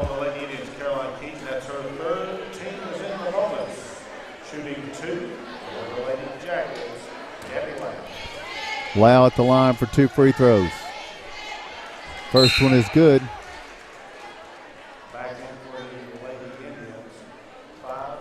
That makes it a 10-point game. Coalfield will try to shoot it to their biggest lead of the night with 45 seconds to play. Coach Wilson's team played a great game tonight. Down 3 at the half. What a job in the second half Coalfield did. Expanding this lead now to 11 with 40 seconds to play. Oneida searching for some points here. Faith Cross drives down, tries to scoop the shot up. It won't go. Rebound, Allie Smith. Then her bounce feed stolen away by Morrison. Morrison gets it to Arms. And now Jackson into front court with 25 seconds to play. This is going to be... It's going to be a Lady Jacket win. Absolutely. Here's Rayleigh a steal. Bush with a steal. That'll come into the lead, but... Rayleigh Bush gets the 2. We'll hold it here with 13 seconds to play. Yeah, 9-point lead for the Lady Jackets with 13.4 to go. Tim, it just seems like you said, the Lady Jackets down 3 at half, down 3 at half. And Coach Wilson, whatever he went in and said and made adjustments, he really it made a difference. They only had 20 points at halftime. Yeah, and now they're at 40 or 57. They attacked this zone a little bit more, found the open areas, made some shots, and they hustled on the boards. And again, I'd like to know the statistics, but 14, 16 second chance points, and you're not going to win a whole lot of games when you give up that many offensive rebounds and second chance points. Lady Jackets with a 9-point lead and 13.4 seconds to go. They've got the ball, bringing it in. Oneida's got to get a steal, or they do not, and then there's going to be a foul on Morrison. Terry picks up her second. We'll go to the other end. Alexia Morrison will have 2 free throws with 11.1 seconds to play. Yeah, Coach West, the last 2 or 3 possessions, he's going offense for defense, hoping to find something here. But if she doesn't miss these shots, then, and she does the first one. So still a 9-point lead. I've seen stranger things happen, Tim. But really, I have. That's going to be pretty strange. But we gotta keep the faith here and hope that as Morrison eyes the second one, she misses it again. Kelsey with the ball coming down the front court. She'll pull from. Yep, the 3 won't go. 4 seconds to go. And Coalfield's going to get out of here with the win. So the Lady Yellow Jackets move to 15-5. 15-5 for Coalfield. They're 3-2 in district play, and they sweep the Lady Indians on this season. And big win for Coalfield. For the Lady Indians, they fall to 10-12. Now 1-3 in district play, and no rest for the weary, because the first matchup with the Wartburg Lady Bulldogs comes 2 nights from now, and they're not going to feel sorry for you. So that's a big game. We'll come back and recap it in just a moment. We'll tell you again the final. It's Oneida 57 and Coalfield 48. Lumber King in Oneida, Tennessee is the region's one-stop shop for everything a DIYer might need. Carhartt apparel, rugged clothing that works as hard as you do. Lumber King Rental Center, a home for not only tools that a construction site might need, but heavy equipment that can get the hardest jobs done in no time. Here at Lumber King, we carry all of the essentials. Let us be your #1 source for everything construction. You can visit us at 20359 Alberta Street in Oneida, Tennessee. Because at Lumber King, we deliver. A responsible local bank must branch out into the community it serves. At First National Bank, we realize a community bank must be a strong partner with the community. That's why First National Bank doesn't have branches, but roots that are deeply embedded in the fundamentals and foundations set forth in the past, with a vision for fostering the potential for the future. Since 1904, First National Bank has had only one focus: you. First National Bank. Your family, your future, your bank. Member FDIC. Located at 205 East 3rd Avenue in Oneida, Mark's Family Pharmacy is open 6 days a week with a drive-through window for your convenience. But we're more than just a pharmacy. Check us out for gift ideas like plush animals, Candleberry Company candles and fragrances, designer earrings, caps, toys, and more. There's something for everyone at Mark's Family Pharmacy. Open 8 a.m. to 6 p.m. Monday through Friday, and 8 a.m. to noon on Saturday. Home-style cooking with friendly service in a relaxed atmosphere. That's Razax. Razax offers breakfast served daily, just like Grandma fixed it, and daily specials like country fried steak, turkey and dressing, and of course, a fish fry every Friday. Razax has a full menu, ranging from quick and easy favorites like hamburgers and club sandwiches to comfort foods like pinto beans. And you'll love something off the grill, like grade A cut sirloin, ribeye, or shrimp kebabs. That's Razax on U.S. Highway 27 in Helenwood. Razax, country cooking and great steaks. Welcome back as we're getting ready for our homecoming festivities, and here in just a few minutes we're going to take a look at our scoring summary before this gets underway. We just got a few minutes here. Tell you on Lady Jackets, led along the way by Cadence Jackson with 20 points, Gabby Lau with 15, Alexa Morrison with 13. For the I'm going to go ahead and turn this over to Jaden Terry and Madison Jones.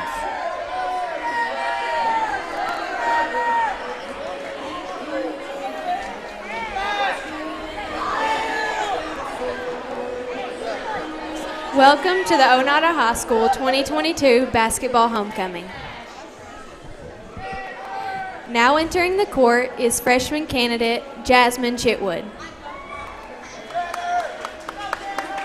Jasmine is the daughter of Jimmy Chitwood, Christina Chitwood, and Justin Ward. She is a one-year member of the OHS softball team.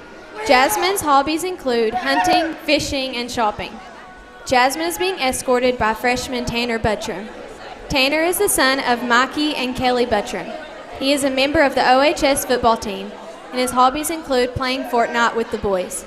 Your freshman candidate, Jasmine Chitwood.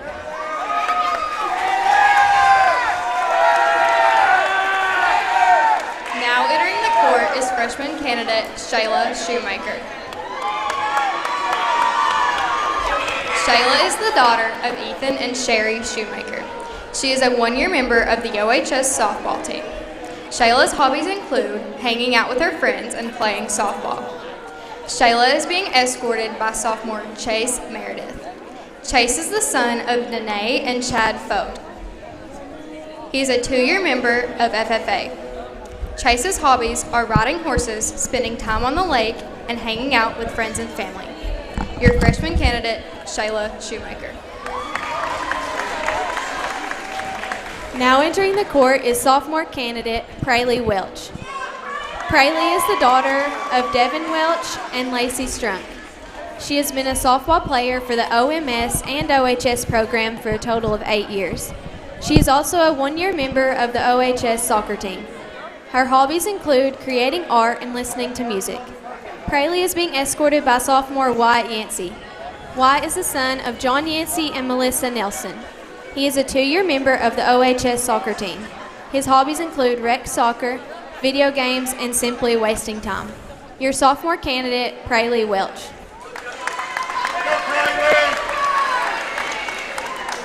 Now entering the court is sophomore candidate Jalen Anderson.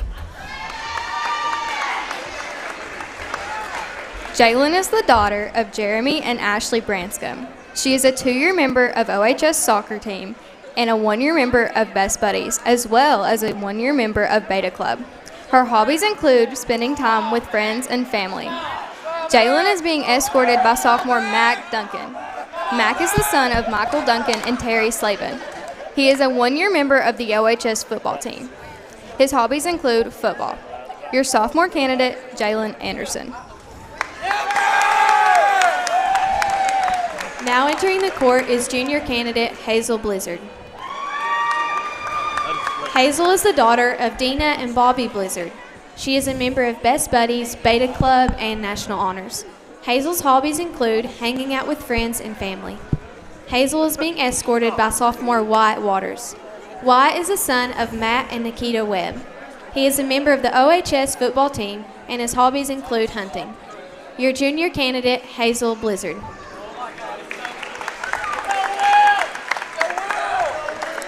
Now entering the court is junior candidate Caitlin Chitwood. Caitlin is the daughter of Billy Chitwood and Candace Stevens. She is a member of the cross country and track team. Caitlin's hobbies include watching movies and hanging out with her friends and family. Caitlin is being escorted by freshman Will Jeffers. Will is the son of Curtis and Natalie Jeffers. He is a member of the OHS football and soccer team. Will's hobbies include playing Fortnite with the boys. Your junior candidate, Caitlin Chitwood.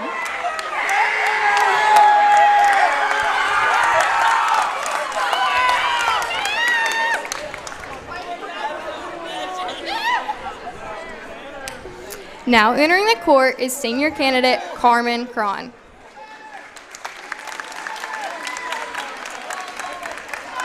Carmen is the daughter of Kyle and Crystal Cron. She is a 4-year member of the student government, 3-year member of the Beta Club and Best Buddies, and a 2-year member of the National Honor Society. Carmen's hobbies include hanging out with friends and family, volunteer work, going to church, and traveling. Carmen is being escorted by senior Noah James. Noah is the son of Paul James and Kristen Renault. He is a 3-year member of the OHS soccer team.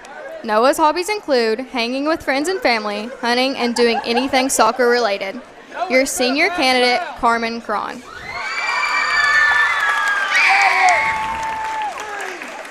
Now entering the court is senior candidate Lyra Roche. Lyra is the daughter of Josh and Cynthia Roche. She is a 4-year member of the Drama and Pottery Club. Her hobbies include making art and writing stories. It is also important to note that she is an avid pug lover. Lyra is being escorted by senior Carlos Valdez III. Carlos is the son of Carlos Valdez Jr. II and Crystal Herrera. Carlos was a 2-year member of the cross-country team and joined Pottery Club meetings with Lyra. His hobbies include coding video games, cards, and strategizing in chess. Your senior candidate, Lyra Roche.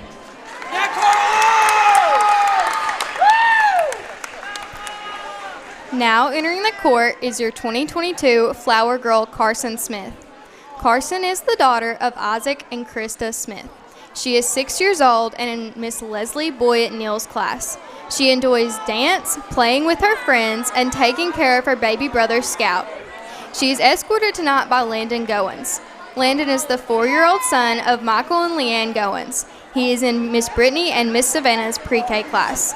Landon enjoys eating pizza, playing with his big cousin Mia, and watching movies with his family.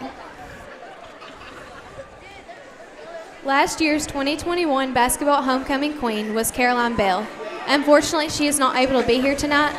She is the daughter of Tommy and Catherine Bell and is currently a freshman at University of Tennessee at Chattanooga, where she is pursuing a degree in electrical engineering. Now, for the moment you have all been waiting for. Your 2022 Oneida basketball homecoming queen is Carmen Cron.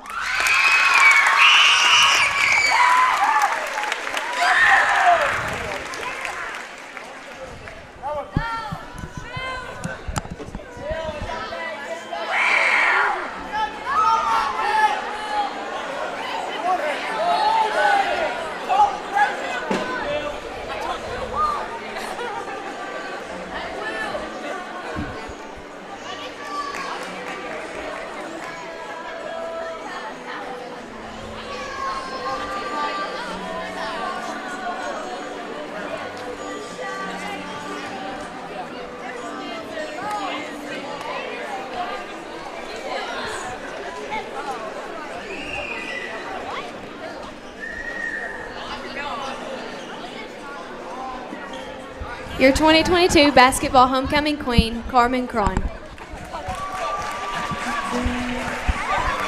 And we want to thank Jaden Terry and Madison Jones for doing a fine job for us on the air and also on the PA here at Oneida High School.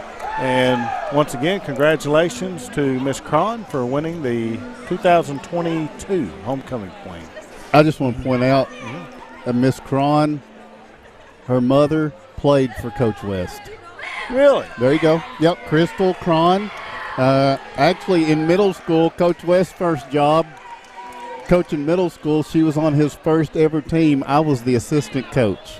Oh, that's awesome. So, congratulations, Crystal. And want to remind everybody, if you want to see a picture of our new homecoming queen, you can go to OHS Indian Radio on Facebook, and we'll have that up for you here in just a moment.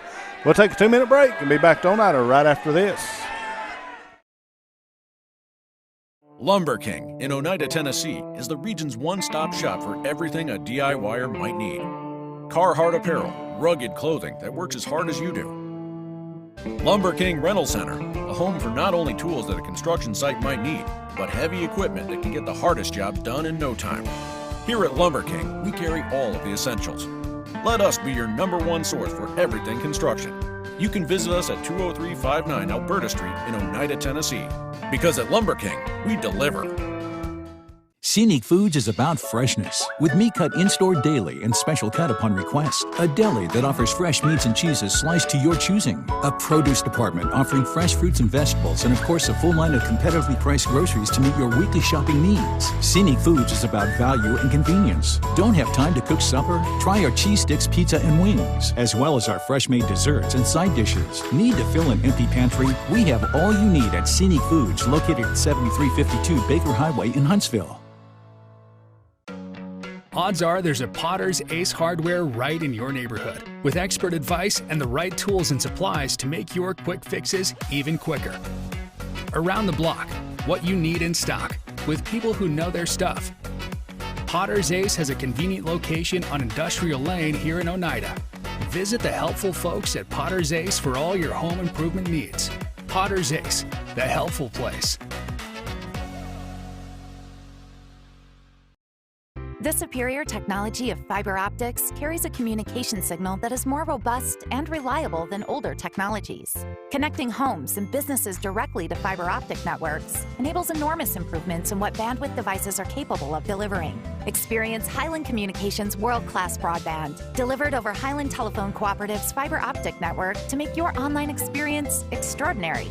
Highland Telephone and Highland Communications. World-class connections with a local, hometown touch. Welcome back to Oneida as the boys are getting set for action. We're going to have a little bit of extra time as we had homecoming. Now they've reset the clock for 15 minutes to give the guys a chance to warm up. But once again, congratulations to Cameron Cron as she is your 2022 homecoming queen. And once again, we want to thank Jaden Terry and Madison Jones for their fine job of bringing that commentary to you. Since it's extended a little bit, maybe Coach will be by to talk about the girls' game in a few minutes, possibly. But we're going to get another coach's opinion right now, Jason Terry, on that first game we had tonight. Well, it's frustrating. I know, like I said, being around Coach West as much as I am, having a daughter that I'm lucky to have play for him, being in the gym with him, I know some of the things that we're not doing that he works repeatedly on it. And you just hope, and I know that it's going to come to fruition to where the girl, it'll click. It'll eventually click. I really believe, and I know this is probably a bold statement, but I think we're going to be ready come tournament time. I've seen it too many times to know, but it's got to be frustrating for Coach West and even these girls. It seemed like every time we make a run, every time we get close or take a lead, something goes against us, whether it's a turnover, which is our fault, or a second chance points on a rebound. So he'll get those things corrected. Like I said, I have no doubt, and I have the utmost confidence in these girls, and we'll get this thing turned around shortly, hopefully Thursday night with a big win at Wartburg. That's right. Now, before homecoming, I was able to run down Coalfield scoring. I'm going to catch you up on the Oneida Lady Indians scoring here. At this time, it's Kelsey Pike led the way with 24 points. She had 4 3-point baskets. She was also 4 of 6 from the free throw line. With 16 points tonight was Faith Cross. Good night for her. She was 5 of 6 from the free throw line. She also had a 3-point field goal. And then we had 3 points by Allie Smith, and then 2 each by Rayleigh Bush and Rachel Elmore. So you had Faith and Kelsey, Jason, that did an outstanding job tonight, but then you only had 2 and 3 points from a couple other Lady Indians. Absolutely, and I mean, those two are your seniors. You expect big numbers and big things out of those girls, and they've done a great job all year.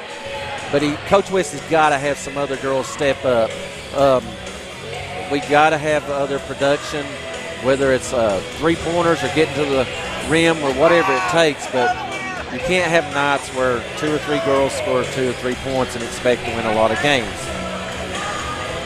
Mark Matthews isn't with us tonight, as we've mentioned, and we haven't talked about, is it a suspension? Is it a contract holdout?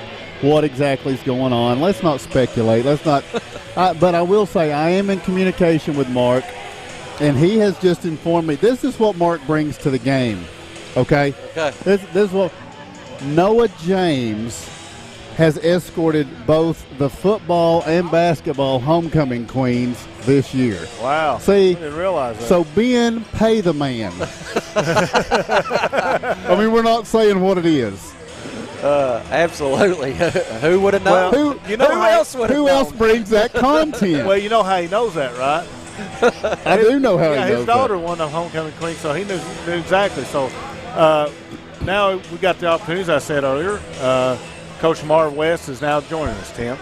All right, Coach, the Lady Indians fall to the Coalfield Lady Yellow Jackets 57-48 is the final in this one. The first matchup, there was a lot of Gabby Lau and Alexia Morrison and Cadence Jackson, and it wasn't as much this time of the first two, but it was a lot of Cadence Jackson tonight. The Lady Yellow Jackets held to 20 points at the half. Really, that second half, though, they were able to get things done. It was a tale of two halves, and defensively we played so good the first half, and the second half we were lost. I tried 3 different defenses. We were lost in every one of them. I'm not doing a good job of getting something across to them is all I know. I'm at wit's end, and I've got to figure out something to get us more intense on defense and to figure out you play 2 halves and not just one, because our third quarters lately have just not been very good. Sometimes it wasn't necessarily the initial defense, but it was the rebounding. Coalfield was able to get offensive boards. That goes back to being out of position defensively, a lot of it.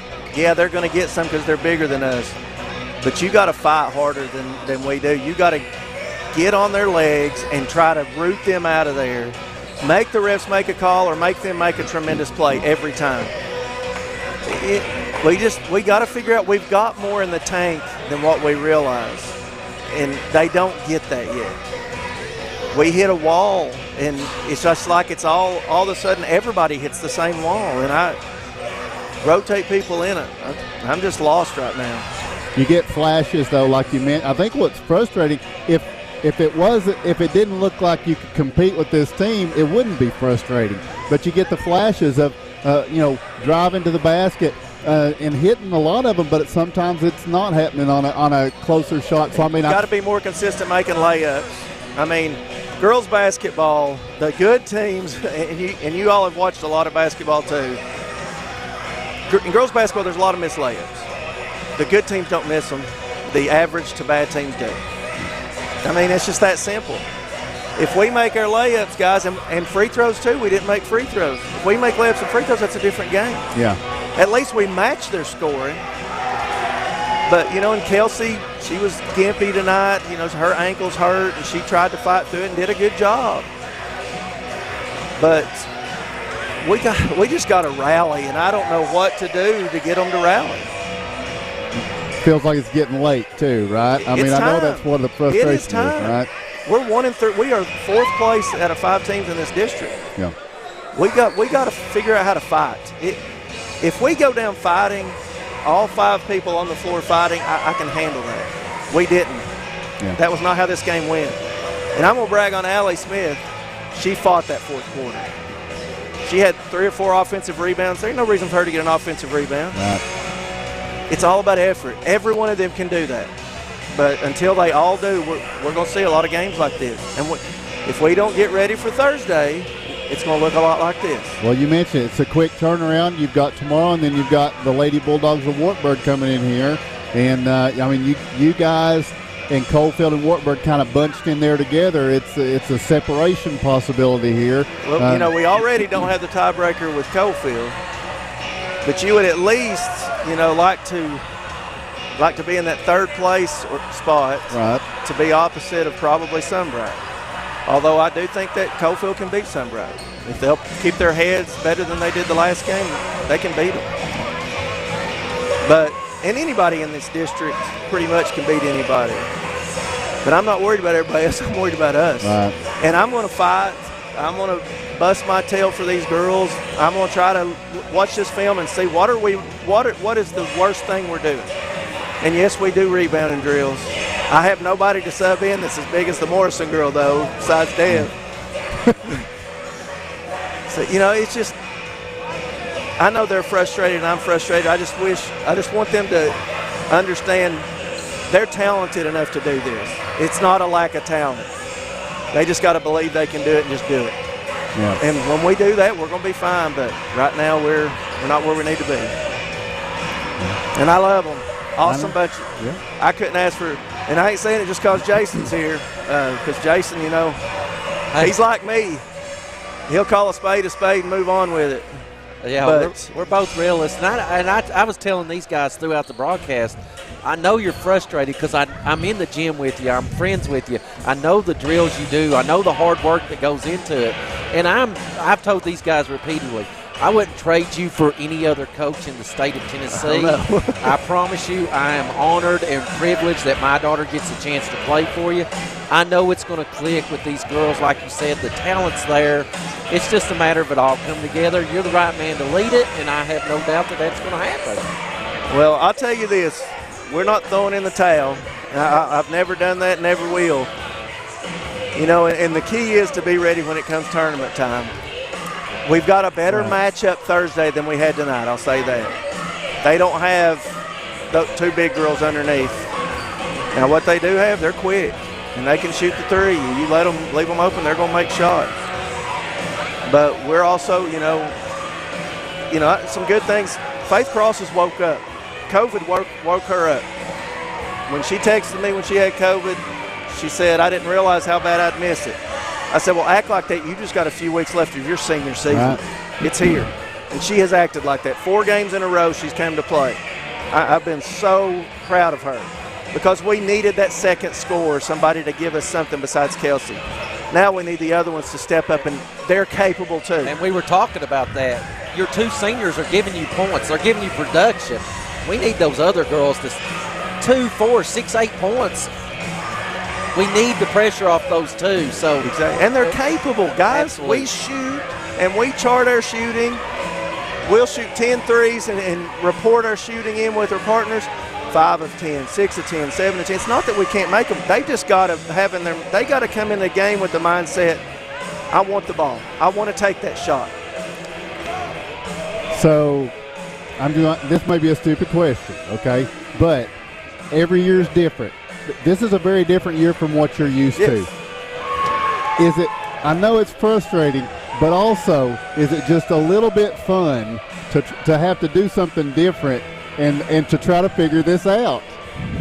Is it not? Let me answer for him. No. I'm just saying just a little bit. I take it as a challenge. Yeah. Yes. I mean, are you? I was spoiled the last few years because we had so much coming back each year that was ready to go.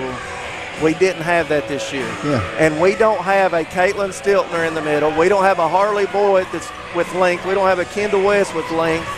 And I can go on down the line. Yeah. We don't have that.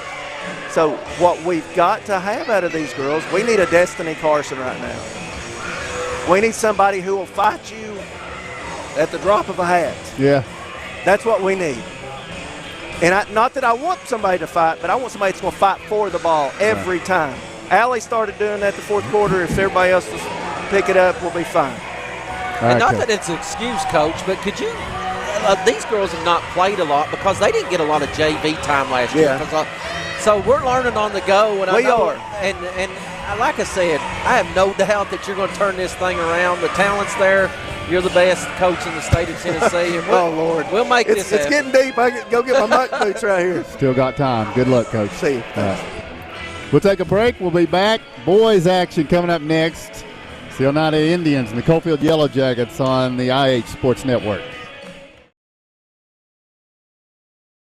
Home-style cooking with friendly service and a relaxed atmosphere. That's Razax. Razax offers breakfast served daily, just like Grandma fixed it, and daily specials like country fried steak, turkey and dressing, and of course, a fish fry every Friday. Razax has a full menu, ranging from quick and easy favorites like hamburgers and club sandwiches to comfort foods like pinto beans. And you'll love something off the grill, like grade A cut sirloin, ribeye, or shrimp kebabs. That's Razax on U.S. Highway 27 in Helenwood. Razax, country cooking and great steaks. Scenic Foods is about freshness, with meat cut in-store daily and special cut upon request. A deli that offers fresh meats and cheeses sliced to your choosing. A produce department offering fresh fruits and vegetables, and of course a full line of competitively priced groceries to meet your weekly shopping needs. Scenic Foods is about value and convenience. Don't have time to cook supper? Try our cheese sticks, pizza, and wings, as well as our fresh-made desserts and side dishes. Need to fill an empty pantry? We have all you need at Scenic Foods, located at 7352 Baker Highway in Huntsville.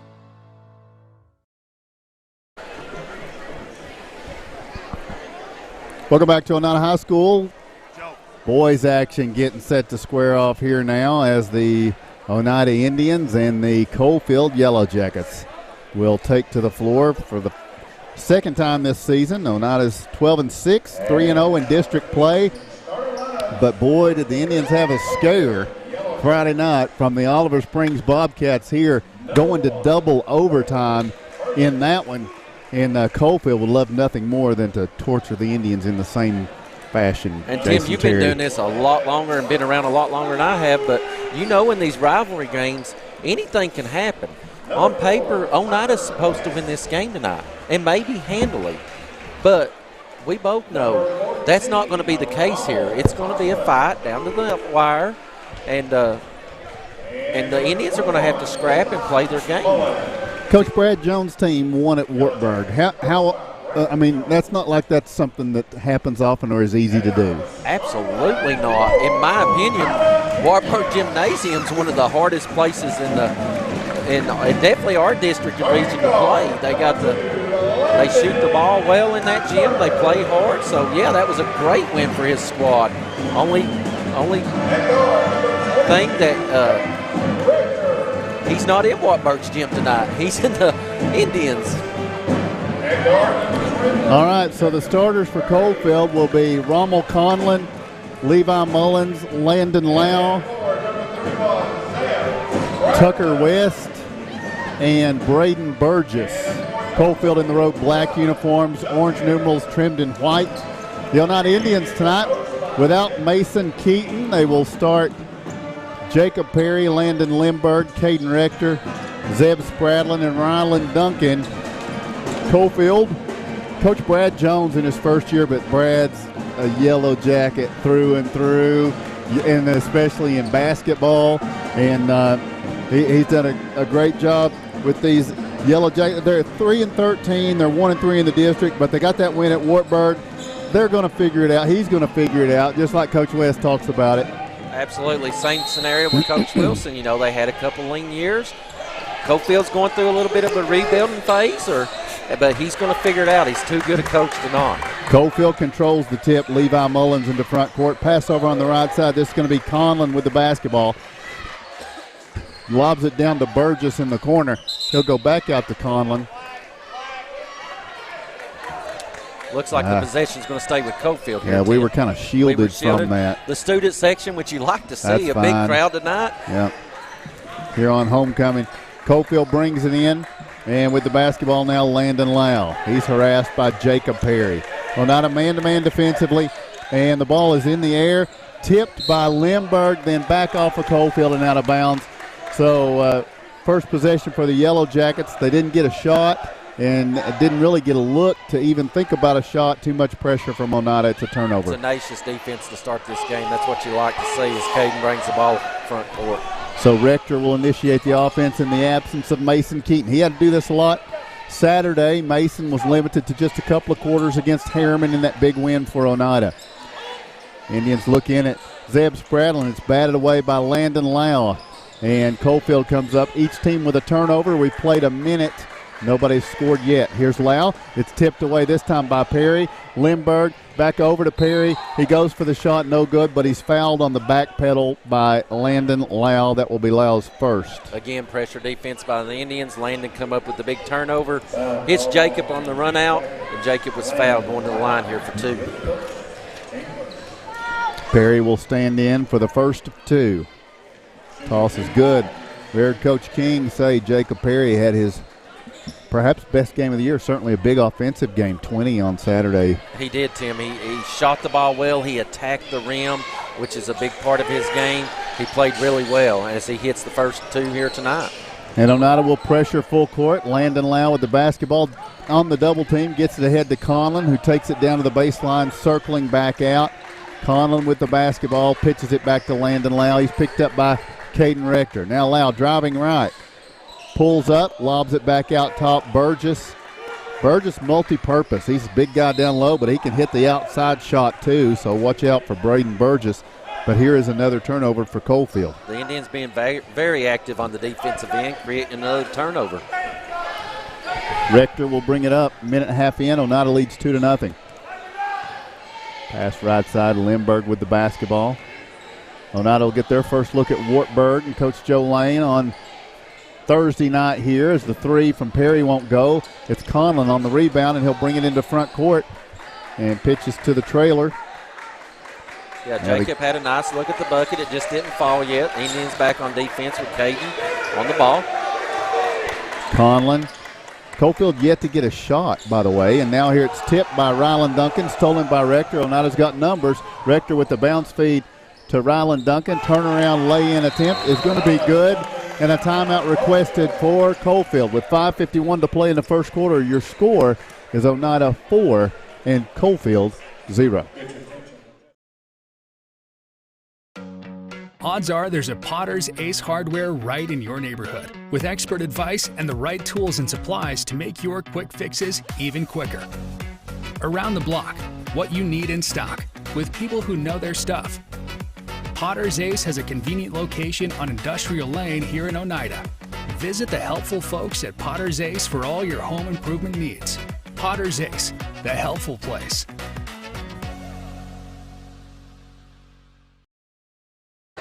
Welcome back to Oneida basketball. Coalfield gets Blake Hudson onto the court, and now the Yellow Jackets are going to get their first shot attempt. It's up by Landon Lau, won't go, but the follow by Tucker West is good, and he's fouled. So exactly what Brad Jones wanted out of his timeout. He gets a look at the basket, he gets a shot to go down, and he gets a foul on Oneida Zeb Spradlin. And now Tucker West will stand in for a free throw that could cut Oneida's lead down to 1. Yeah, Coach Jones with a great play call there. Coming out of the timeout, got his team settled. We got a 1-point game. Tucker West with the 2-pointer and the free throw. 5.5 to play. And now Oneida works with the basketball. Tucker West, by the way, a junior, 6'6". And he plays out front in this zone. I don't know if you've noticed yet, Coach King correct you on the defensive call, but the Coalfield's come out in a little bit of the same thing as Coach West in that 1-2-2 gut type defense. Lindbergh, I haven't dared to even bring it up again. It's a turnover. Burgess comes up with the steal. I can be corrected by him, but if I'm corrected by you, Mark is not going to let me hear the end of it, okay? Burgess tries to dump it in. It's batted away and stolen by Jacob Perry, and now re-stolen by Landon Lau. Out ahead Tucker West, lays it across the iron, no good, but then is able to tip it back in. He's got 5 for Coalfield, and Oneida trails by 1, 5-4, with 4:40 to play in the first quarter. Yeah, we had the turnover there. The ball got away from us. They got out on the fast break and up and in. Rector with the basketball. Pass goes over on the left side to Lindbergh, and then Duncan with the touch pass, trying to go to Spradlin. Miscommunication. Spradlin cutting to the basket, and Ryland was kind of roping it back down to the baseline where he was. Yeah, Coach King coming out right here in full court man-to-man pressure. The ball will be out on us. The Jackets will take it side court. With the lead, Coalfield up 5-4, and now they will have the basketball. They're going to bring it in with Blake Hudson. Hudson finds Landon Lau. Lau driving down, hands it over, and his momentum carried him through. Now, Landon Lau has picked up his second foul. And that's going to be key. That was a great job by Zeb Spradlin right there. He stood in the lane, took the charge. Those are never easy, but picks up his second foul, and great job by Zeb. Yeah, I don't think Coach Jones wanted him off the court much at all, maybe just for a quick rest, and now he's going to have to sit. Conlon's back in. Coalfield maintains a 1-point lead. Well, that's a big zone, isn't it? They got some size. They do have a lot of length on their side this year.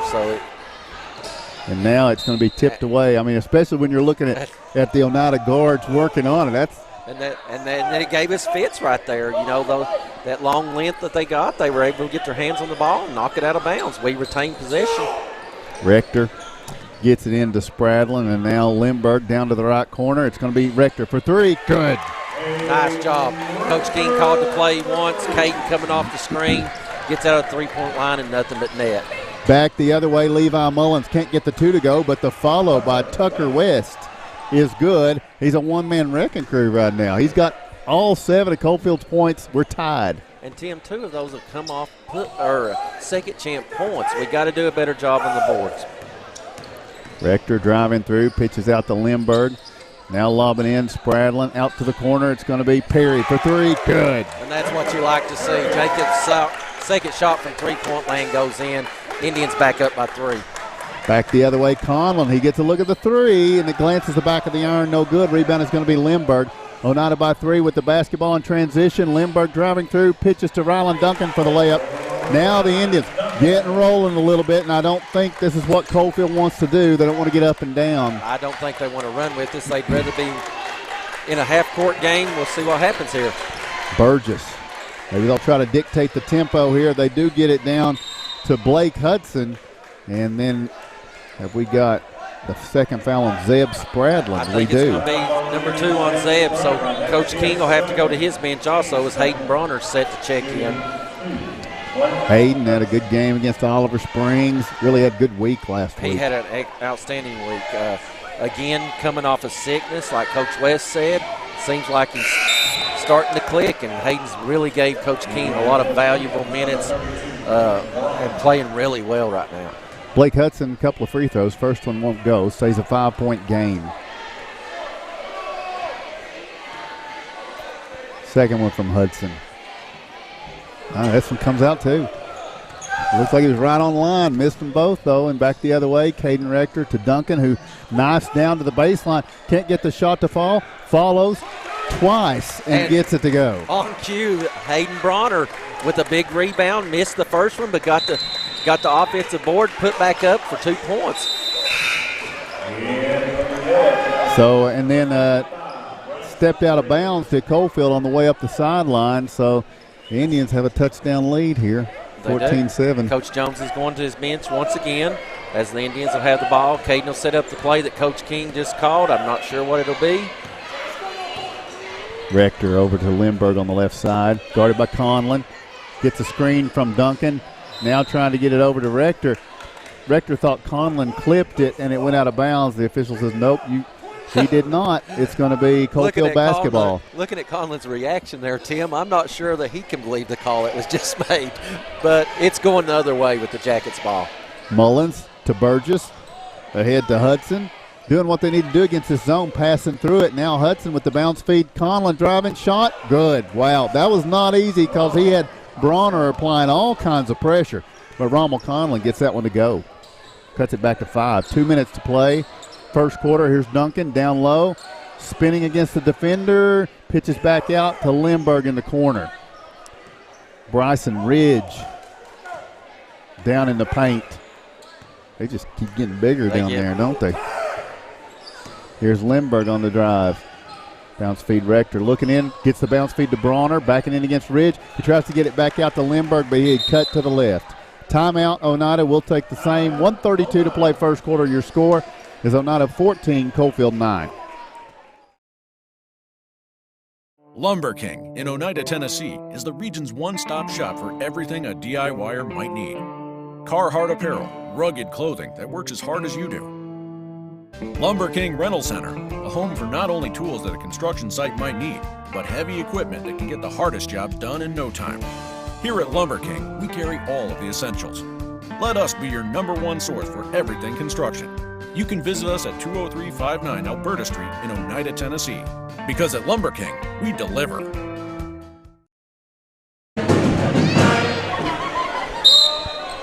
Welcome back to Oneida basketball. Minute 32 to go, first quarter. Coalfield brings it in. This is Blake Hudson with the basketball. Hudson tries to hand it off to Mullins, but you've got Lindbergh in there. Just any little bit of daylight he's sneaking into, and he adjusts this one ever so slightly, then Coalfield loses it out of bounds. Yeah, Landon had a really great game on Saturday, I thought, and he's picked up right back here again. His defense is tenacious, and that leads to a lot of easy points for the Indians. Oneida by 5. Here's Rector with the basketball. Kicks it to the left corner. A 3 from Perry. Rattles down, comes off. The follow by Bronner. Back up and in. Good. Again, Hayden in outstanding offensive rebound position. Gets the board, goes back up. 2 more for Hayden. Mullins fires it ahead. Bryson Ridge nearly lost it. Saves it back out to Braden Burgess. And now Mullins picks up the dribble. Goes back to Burgess. He's guarded by Lindbergh. He's got some size, backs him down. Now lobs it to Blake Hudson, and down in the paint we're going to have a pushing foul on Jacob Perry. It's going to be #1 on Jacob. Probably a good foul, Tim, if there is such a thing. It was going to be an easy layup, and Jacob got a piece of him. So Oneida gets a little bigger. They get Sam Bell on the floor here. He's guarding Conlon, and now Hudson with it, trapped in the baseline. Nice bounce feed to Braden Burgess for the 2, and it's good. Nice little pull-up jumper at the free throw line. Back to a 5-point game. Now they try to get into Hayden Bronner. First try, it went through his hands. He's able to clean it up and get up for the shot. It didn't go, but he was fouled. The foul will be on Bryson Ridge, his first, team third. And now Hayden Bronner will go to the free throw line for a pair of tosses. Brock West set to check in. His first free throw off from Bronner. That's unusual. It is unusual. And Brock, like you said, Brock West entering the game, give Landon a little extended break here as we come to 27 seconds left in the first quarter. Bronner's second free throw. This one's good. He's got 5 off the bench. And now Coalfield works in rear court, and they're going to have it stolen away by Rylan Duncan, who lays it up and in. He's got 6. Bryson Ridge fires across to Mullins. 14, 13, 12 seconds. Mullins looks down to Hudson. Hudson with 9 seconds. Bounce feed to Mullins and it's batted out of bounds. It's going to stay Coalfield's basketball. Oneida's slated to get the ball to start the second quarter. Here comes Xavier Shoemaker in to clog things up and to keep Rylan Duncan from picking up a cheapie here in the late seconds of the first quarter. Braden Burgess countered in for Bryson Ridge from the Coalfield bench. Yeah, Coach Jones bringing his guy in. It's almost a game of chess here there the last 30 seconds. Burgess to Conlon with 6, 5. Conlon bounce feed Mullins. Fires up a 2. No good. Rebound. Burgess had it. Bronner had it momentarily, but lost it out of bounds. It's going to be Coalfield's basketball with 0.7 seconds. We'll have a chance to get it in here. And they'll have to get a quick shot off, a catch and quick shoot. Lobbed up. It's going to be defended so well by Jacob Perry, they don't get a shot. Into the first quarter, we take the break with your score. It is Oneida 19 and Coalfield 11. Lumber King in Oneida, Tennessee is the region's one-stop shop for everything a DIYer might need. Carhartt apparel, rugged clothing that works as hard as you do. Lumber King Rental Center, a home for not only tools that a construction site might need, but heavy equipment that can get the hardest jobs done in no time. Here at Lumber King, we carry all of the essentials. Let us be your #1 source for everything construction. You can visit us at 20359 Alberta Street in Oneida, Tennessee. Because at Lumber King, we deliver. A responsible local bank must branch out into the community it serves. At First National Bank, we realize a community bank must be a strong partner with the community. That's why First National Bank doesn't have branches, but roots that are deeply embedded in the fundamentals and foundations set forth in the past, with a vision for fostering the potential for the future. Since 1904, First National Bank has had only one focus: you. First National Bank. Your family, your future, your bank. Member FDIC. Welcome back.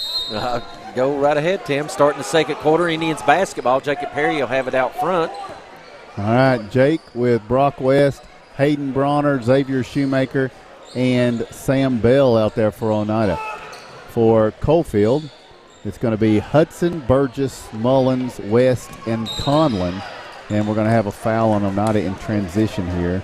Sam Bell will pick up his first, team's fourth. Yeah. 19-11, pretty good first quarter for Oneida. It was, and I was looking at some stats here, Tim. Par for the course for Coalfield. They average giving up 18 points in the first quarter and scoring 10. So just both teams a little above that. But Burgess, nice give and go with Tucker West. And West now has 9 first half points. Cuts the Oneida lead down to 6. Brock West with the basketball down to Bronner in the right corner. They reverse it around the perimeter.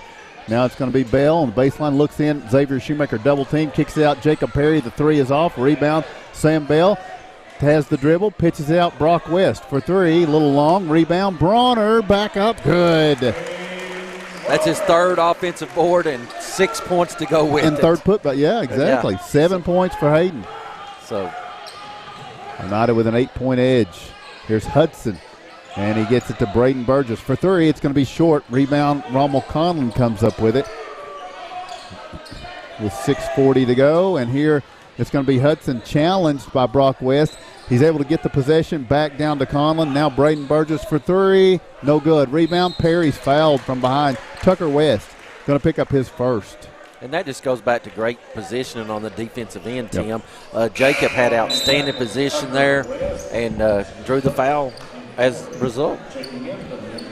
Hayden Bronner coming to the bench for a much-deserved rest as he came in and sparked the Indians with 7 points, 6 on big offensive putbacks. So well done for that young man. Limited time, leads the Indians in scoring. It's a 8-point edge for Oneida, 21-13 is the score, and now this is going to be Brock West from the right corner. His three, no good. Rebound, Rylan Duncan brings it in the lane, kicks it out to Jacob Perry, back over to West. Now Perry looks in, Shoemaker backing down, kicks it out to West, and they're going to whistle Shoemaker for 3 seconds. Yeah, he expected Brock to put that shot up there. He stayed in the lane just a little longer than they'll allow. So Oneida with full court pressure here, and an 8-point lead, 6 minutes to play in the first half. And this is Burgess to Blake Hudson. Hudson back across to Burgess. He's in front court now in a trap.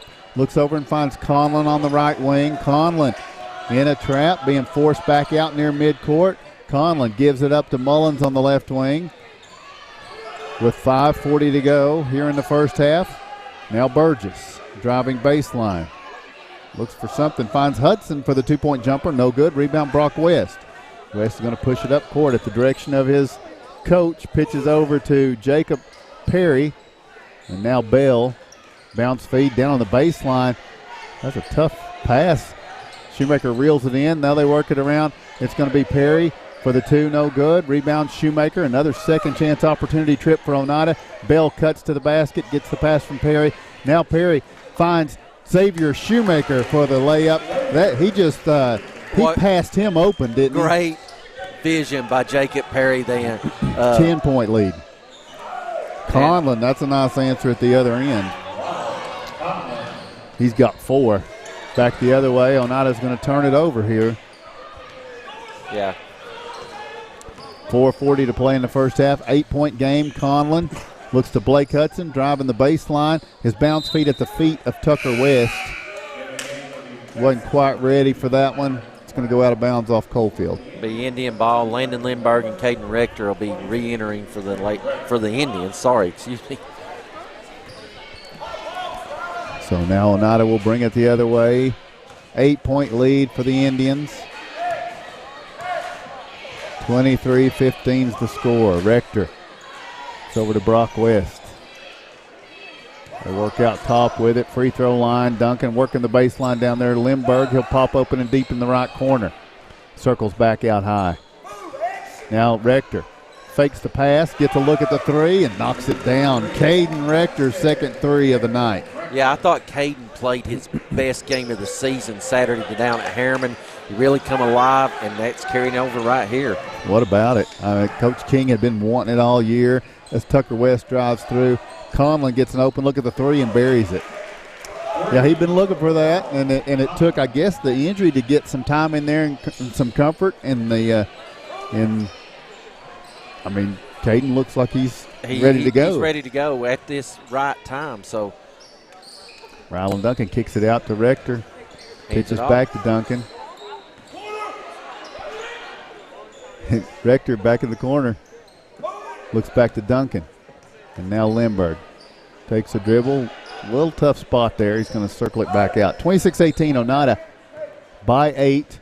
3:15 and ticking here in the first half.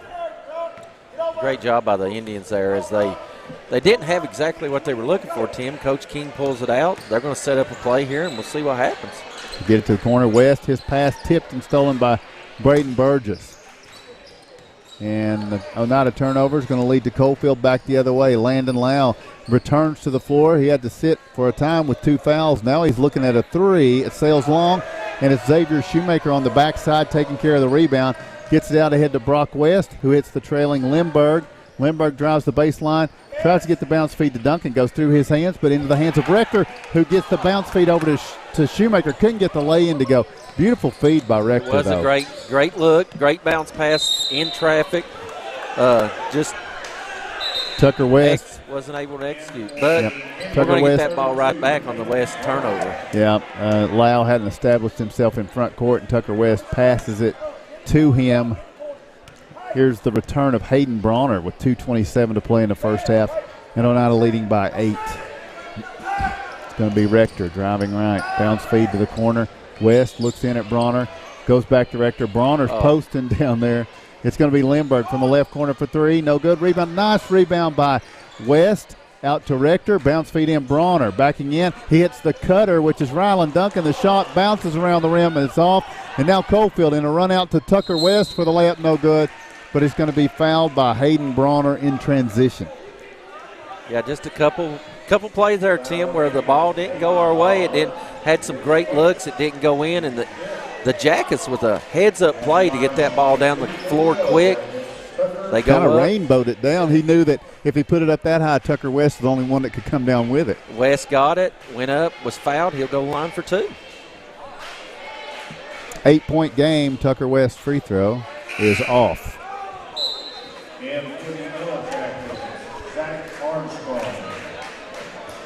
Zach Armstrong enters the lineup for the Yellow Jackets with 1:59 to go in the first half. Tucker West's free throw, the second one's good. He's got 10 first half points.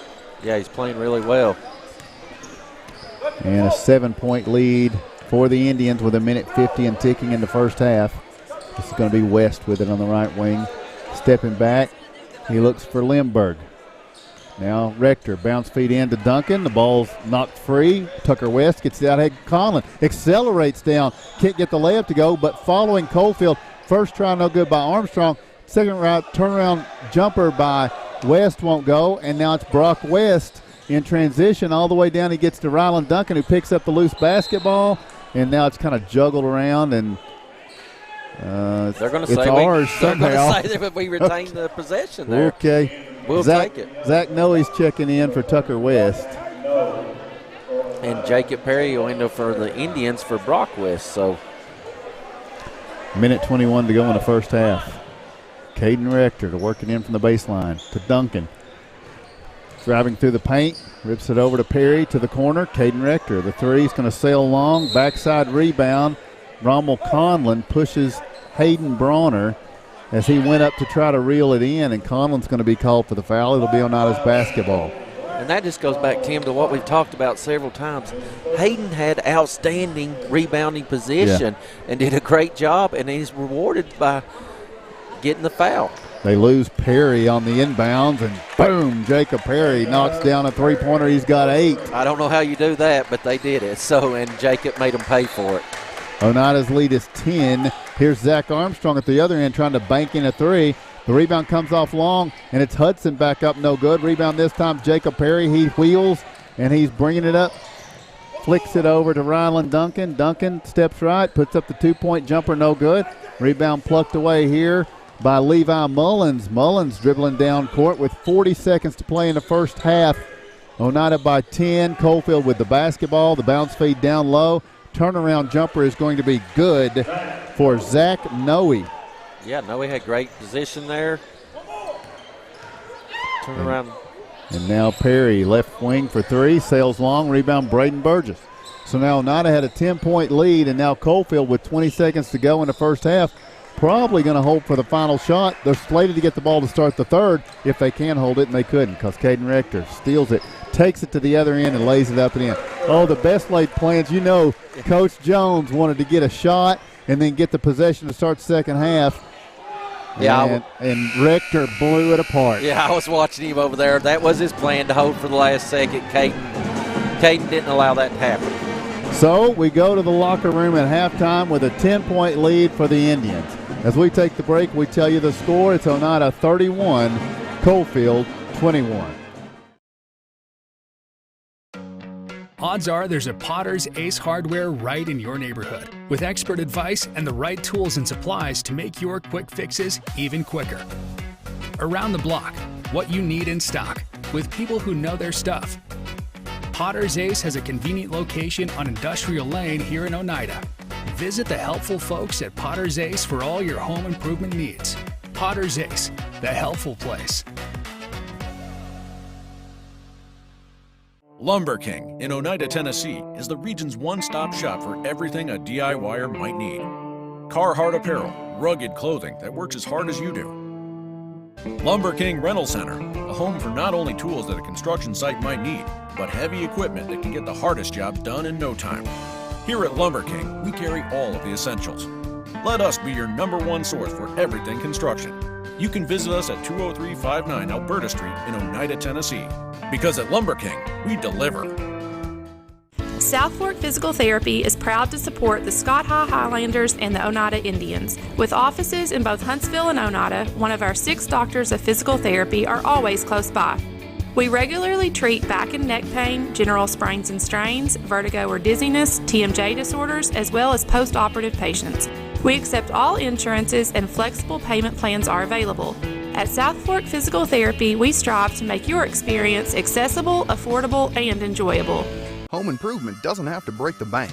At Salvage LLC, we have everything you need to finish your new home or to give a makeover to your existing home. From a full line of laminated and vinyl flooring to interior and exterior doors to crown molding and baseboards, start your next home project at Salvage LLC. Stop by and check out our model kitchen setup for ideas on how to take your kitchen from functional to stunning. Salvage LLC is located on Industrial Lane in Oneida. Open 8:30 a.m. until 5 p.m., Monday through Friday. Find us online at salvagellc.net. Welcome back to Oneida. The Indians up by 10, 31-21 here at halftime over the Coalfield Yellow Jackets.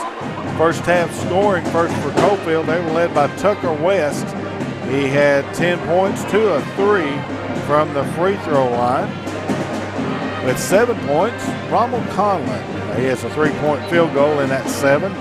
And then with 2 points each, Braden Burgess and Zach Noel. The Yellow Jackets were 2 of 5 from the free throw line. Leading the way for the Oneida Indians, Jacob Perry. He has a couple of 3-point baskets and 2 of 2 from the free throw line for 8 points. With 7, Hayden Bronner, 6 points from the floor, 3 field goals, every one of them. Rebound, put back up and in for those 6 points, and then he's 1 of 2 from the free throw line. Hayden Rector has a couple of 3-point field goals for 6 points. Rylan Duncan has 6 points as well, and then Xavier Shoemaker with 2. And the Indians were 3 of 4 on their free throws there in the first half. And your scores, the Oneida Indians 31. The Coalfield Yellow Jackets 21. We'll take another break and be back right after this. Home improvement doesn't have to break the bank. At Salvage LLC, we have everything you need to finish your new home or to give a makeover to your existing home. From a full line of laminated and vinyl flooring to interior and exterior doors to crown molding and baseboards, start your next home project at Salvage LLC. Stop by and check out our model kitchen setup for ideas on how to take your kitchen from functional to stunning. Salvage LLC is located on Industrial Lane in Oneida. Open 8:30 a.m. until 5 p.m., Monday through Friday.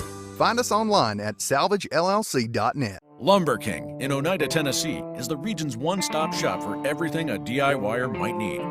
Carhartt apparel, rugged clothing that works as hard as you do.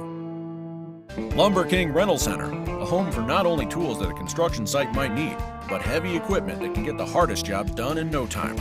Here at Lumber King, we carry all of the essentials. Let us be your #1 source for everything construction. You can visit us at 20359 Alberta Street in Oneida, Tennessee.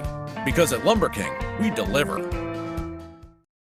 The superior technology of fiber optics carries a communication signal that is more robust and reliable than older technologies. Connecting homes and businesses directly to fiber optic networks enables enormous improvements in what bandwidth devices are capable of delivering. Experience Highland Communications' world-class broadband, delivered over Highland Telephone Cooperative's fiber optic network to make your online experience extraordinary.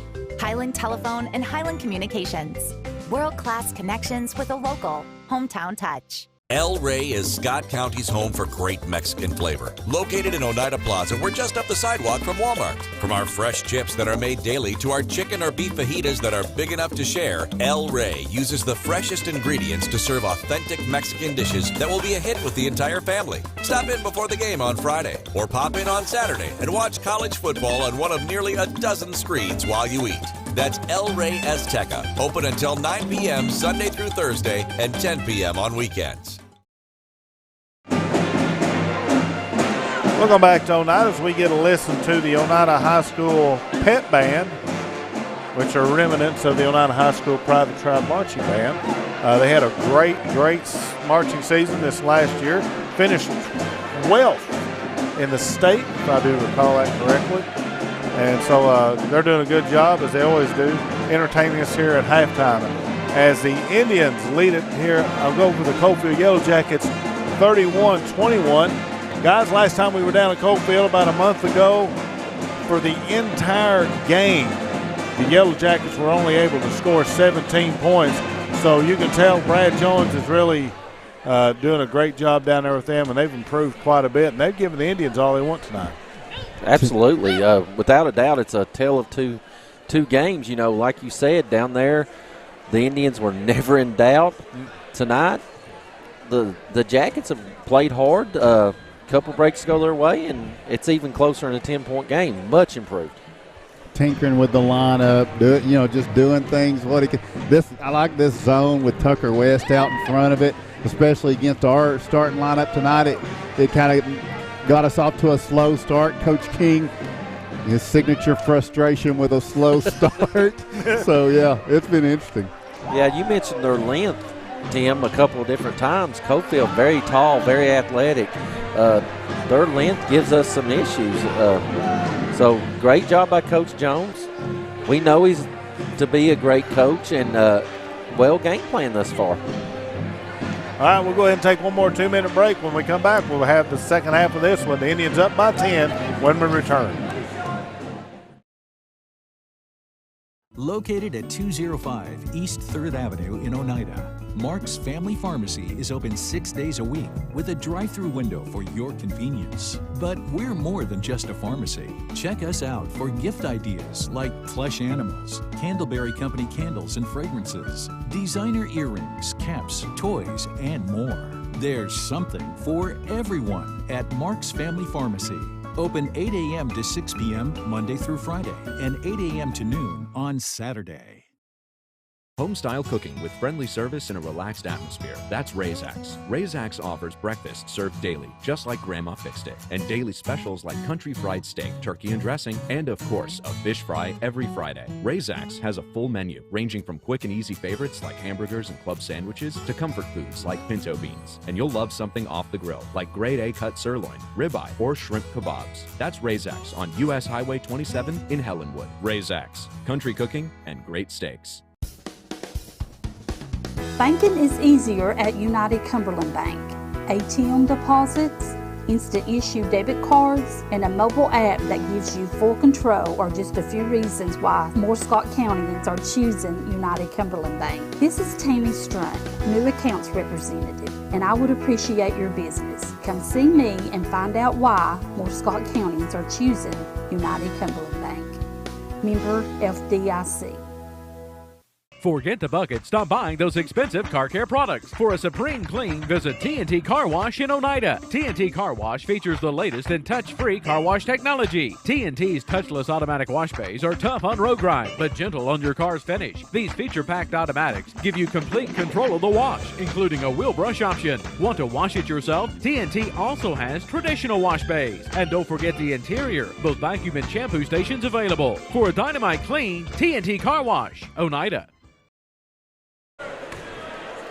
Welcome back as we're getting ready to start the second half. Tim, I got a question for you. Just seen TNT Car Wash. Did Vanessa wash your car with her Christmas quarters? You know, I asked her to save them with all this slush and ice and all the salt on the road. And plus it was a little bit cold for me to watch her out there washing the car this weekend. I'm not that kind of person, Kevin. I can't sit inside in the warm and watch her do that. Here we go, starting the second half as Coalfield Jackets will have the ball to start the third quarter. And they're going to lob it down low to Landon Lau. Can't get the shot off, but they keep the possession. They get it to Tucker West. West, first try, no good. Second try, no good, but he stays with it. And Tucker West has shot his way to 12 points. And Coach Brad Jones, he's always good to give us stats. You know, Tucker's averaging seven per game. So he's having a big night. Cuts it down to 8. Back at the other end, it's going to be Ryland Duncan adding 2 of his own. He's got 8 on the night. So it's back to a 10-point game, 33-23. 7:24 to play, third quarter. We're going to be right back at it 2 nights from now. We're not telling who's going to be helping us on Thursday night. We'll see. We'll see if Mark's back or what we need to do. There may be an outcry. Where's Jason Terry? That could be what happens. Levi Mullins with the basketball. 10-point game. He looks over to Landon Lau, who drives the baseline and gets a nice bounce feed to Tucker West, who does a nice job of being patient, ball faking guys in the air, and gets his 14th point. At the other end, Landon Lindbergh's going to be fouled. Yeah. What about Tucker West? Now he's doubled his season average. Absolutely. He's playing outstanding, playing with a lot of confidence, going up, playing aggressive. Again, I wish I was keeping up with putback points, but several of those points have come on putbacks. Conlon fouls Lindbergh on his way to the basket. First free throw no good for Landon. We saw Hayden with an uncharacteristic miss, and now Landon with an uncharacteristic miss. Second one won't go. Burgess with the rebound. It's an 8-point game. A minute into this third quarter, and West running the floor, travels with it this time, but they're clearly they've gotten the message at halftime, get down the floor and get the ball to Tucker. Absolutely, and we had talked earlier, Tim, you mentioned maybe they don't want to get into a track meet type game with us, but they've come out running all possessions this half. Back the other way, Caden Rector with the basketball to Lindbergh. Ball fake, then he goes in, and it's a 4-person collapse on Ryland Duncan. Lindbergh flicks it across. They get it to the corner. Rector dumps it in. Spradlin hits Duncan, cutting for the layup, good. Wow, in traffic. That is just tough stuff from Ryland Duncan. He makes it look easy. I know it's not. It's not, and it's great to see that the Indians, they do a great job of keeping their head up and seeing what's open. Great job. Conlon off a screen from Landon Lau. Can't get the 3 to go. Now in a 10-point game, Oneida looking to expand it further. Lindbergh gets it over to Rector. Now they work it around Perry. Touch pass. It's going to be Duncan for three. It will be no good. They thought about it, but it comes off the iron, and now it's Mullins and Duncan battling for it up the sideline. It's out against Oneida. We played 2 minutes of the third. Oneida by 10, just as they led at half. Each team scored 4 in the third. Looks like Coach King's trying to light a little fire under the guys right now as he's come out in the full court man-to-man press. Lau lobs it over to Conlon. Now Burgess on the left wing. Now he wants to attack the paint, gets through the defenders, and his shot's blocked by Perry. And now Rector back the other way. He takes it to the hoop for the layup. Good. Again, that's not something that's very easy, but Caden made it look pretty easy right there. Oneida out to a 12-point advantage. Burgess at the other end. Kicks it to the corner. Landon Lau for three. It's short. Rebound is Rector, and now Oneida's pushing it down court. Rector over to Lindbergh to the baseline. Hits the cutter. Rylan Duncan, he's going to be fouled in retreat. Defending here, Tucker West reaches in and fouls Rylan Duncan. That's West's second foul. We'll put Rylan Duncan at the line for 2. Another great job. Landon tried to get to the rim. It wasn't there. He wisely backed it back out, kept his head up, catches Rylan coming down the lane on a cut, goes up, gets fouled. First free throw won't go for Duncan. Blake Hudson comes in for Braden Burgess. And Duncan will have a second free throw opportunity here. It's a 12-point game right now. This one won't go. Oneida's 0 for 4 from the line in this second half. They still lead by 12 with 5:15 to play, third quarter. Conlon wants to drive through the paint, hands it off to Tucker West, and he has it raked away, but in doing so, he is fouled by Zeb Spradlin. That's Zeb's third. Oneida's first of the second half. Yeah, Hayden's here at the scorer's table. Looks like he'll be checking in, and I can only guess that it'll be for Zeb as he picks up his third foul. West in the act of shooting. The first free throw won't go, though. You are correct on the substitution. Bronner checks in, 5:08 to play in the third.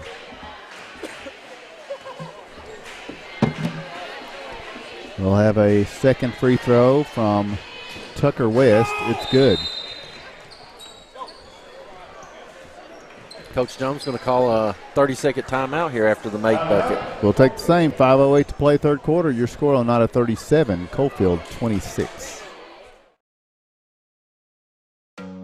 Odds are there's a Potter's Ace Hardware right in your neighborhood, with expert advice and the right tools and supplies to make your quick fixes even quicker. Around the block, what you need in stock, with people who know their stuff. Potter's Ace has a convenient location on Industrial Lane here in Oneida. Visit the helpful folks at Potter's Ace for all your home improvement needs. Potter's Ace, the helpful place.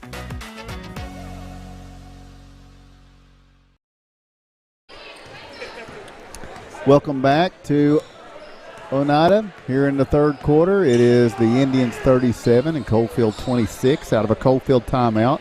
It's Oneida's possession. Rylan Duncan, Caden Rector, Hayden Bronner, Landon Lindbergh, and Jacob Perry for Oneida. And it's West, Mullins, Lau, Hudson, and Conlon. And here is a miss, but a rebound from Rylan Duncan. Can't get it up and in. The rebound will be Landon Lau. He brings it into front court. Hands it off to Levi Mullins. Sam Bell set to check in. Next opportunity. Conlon attacking the paint. Scooping the shot up there, no good. Wanted to draw contact. Get to the line. No call, though, and this is going to be Rector. Back the other way. Jacob Perry. Oh, he thought about it. And I think he changed it from a charge to a block at the last moment. Landon Lau picks up his third. Is that what you saw? That could have gone either way, Tim. Obviously, no, I mean, did it look like he changed his mind? It did look like that way, and he a little indecision, but he settled in on the block. We're glad, and Jacob goes the line. However, the first one's no good. I don't know what Coach King's done to their free throw shooting at halftime, but whatever he did, whatever he said, has caused him to go 0 for 5. Don't you think that's probably on him? Absolutely. And Jacob breaks the ice here as we go 1 for 6 for the second half. I think me pointing it out helped them get calling back. him out on it. Yeah, 38-26. Oneida by 12. Braden Burgess for 3. It's no good. Ooh, the rebound. You could have had a bad contact there, and Oneida gets it out way ahead to Hayden Bronner to the basket for the lay-in good. Bronner with 9. Ball was tipped out to Jacob. Jacob saw Hayden on the run out, hits him in stride, layup. Mullins nearly has it stolen by Rector, but it falls out of bounds and stays with Coalfield. Just feels like everything's picked up for Caden on his game. The confidence that he's shown, the scoring's there, and the defense is just picking up. Absolutely. And Tim, you've been doing it, like I said, a long time. It seems like you have that one key game where that happens, and it just goes from there. Braden Burgess back at the other end, gets the 2 to go. He's got 4 and back the other way. Sam Bell with the 2. What a drive. Well, the Indians took no time there in getting that ball up court. Sam was on a dead run, takes it to the hole. 14-point lead for the Indians, 42-28. Pushing foul. So now tries to fight through the screen. It's going to be Hayden Bronner. His second, team second. Xavier Shoemaker, Brock West check in for Ryland Duncan and Jacob Perry. 3:17 to play in the third. Oneida by 14. We're back 2 nights from now. Oneida and Wartburg. More district action. Here's a push on Xavier Shoemaker. Yeah, his first. Xavier got a little anxious there. Got him in the back, and Indians were called. 3 fouls apiece with 3:15 to go in the third quarter. So Armstrong gets the inbounds. Now to Mullins. Bounce feed down low. Burgess turns. He's looking in at Bryson Ridge. Now he turns. Baseline jumper. Can't get it to go. Rebound tip by Shoemaker. Taken by Brock West. He's on the run up the left side. Baseline. Bell. He looks over to Bronner. Nice strong move by Hayden with the ball fake. I thought it was going to go for him. Can't get the shot to fall, but he is fouled here by Zach Armstrong. His first, team's 4th of the half. Yeah, that's a great pass by Brock right there to see him across court. Hayden goes up. Like you said, rimmed all around, but just didn't fall. Hayden will go to the line for 2. And the first one, back to 1 for 7, I think, Tim. Yeah. That's what it is this half, yes. Yes. And again, like you said, it's 1 for 8, and we're going to chalk that up to Coach King. Yeah. He's the free throw coach. Yep. Yeah. So Levi Mullins back the other way. And now this is going to be Zach Armstrong. Fires it over to Landon Lau. Bryson Ridge, the entry feed, batted out of bounds by Xavier Shoemaker. And because it's a weeknight and we're running late anyway because of homecoming, he's not going to have a chance to come on and defend himself after the game. We're going to wrap this thing and go. So well, when he goes back and he watches it, tonight or tomorrow, whenever the case be, I'm sure he'll come back at us at a later date. Well, he'll understand. I mean, he's a smart guy. He knows, yes, it's on me. Yes. I've got to figure this out. Bryson Ridge in the paint flicks it up there and gets it to go. Nice little move. The entry pass into the post, flicks it up and in, as you said. Brock West to Sam Bell. Now Shoemaker. His pass is deflected by Burgess, and it's a 12-point game. Back the other way, Tucker West. Going to be harassed, and as he tumbles down, Oneida's going to be tagged with a foul here. It will be Sam Bell's second, team's 4th. 2:12 to play in the third. Oneida by 12. Tucker West will work it into Bryson Ridge.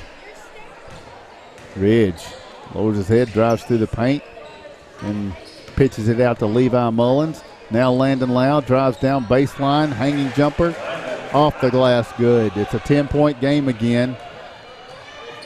And we weren't in the locker room at halftime, Tim, but it seems like there was a consensus that we need to get to the rack and try to get some quick, easy points is what Coalfield's done this quarter. So Brock West from the corner. Lindbergh looking in at Shoemaker. Now West for 3. Glances the iron, no good. Rebound is Braden Burgess. He gets to Mullins with 1.5 minutes to play in the third. It's still a 10-point game. That's what it was at halftime. And Coalfield's Bryson Ridge lobs it down low. Tucker West makes the catch. He had to pull it away from Sam Bell, who challenged it pretty good. And then Bell's going to be charged with a foul as West goes back up with it. Yeah, Tucker, like you've said his name a lot tonight, Tim, he's active. He's all over the place. Went up, pulled the ball away. He's going to the line. 10-point game, minute 22 to play, third quarter. Tucker West free throw is good. Back to single digits. Shoemaker and Bronner exit. Duncan and Spradlin return. Tucker West, second free throw, short. Rebound, Lindbergh comes away with it. He's fouled on a reach-in by Tucker West. That will be his third. Team's fifth. We'll see what Coach Jones does here. He's going to get West out for this, maybe this remaining 1:19 of the third quarter. Probably a smart move. Doesn't want to be in foul trouble with his best player tonight being on the floor. Spradlin over to Lindbergh. Landon in front court. Bounce feed down to Brock West. Back out to Duncan. Now Lindbergh to the corner. It's going to be Sam Bell's entry feed. It's going to be intercepted by Braden Burgess. And Coalfield brings it the other way. And a reach-in foul on Sam Bell. And then they're going to call him for a technical. Yeah, Sam there with the reach. Didn't necessarily agree with it. And he's going to pick up his fifth foul on a technical for slamming the ball. Oneida's going to take a timeout with 58 seconds to play. Here in the third quarter, your score, it is Oneida 42 and Coalfield 33. Odds are there's a Potter's Ace Hardware right in your neighborhood, with expert advice and the right tools and supplies to make your quick fixes even quicker. Around the block, what you need in stock, with people who know their stuff. Potter's Ace has a convenient location on Industrial Lane here in Oneida. Visit the helpful folks at Potter's Ace for all your home improvement needs. Potter's Ace, the helpful place.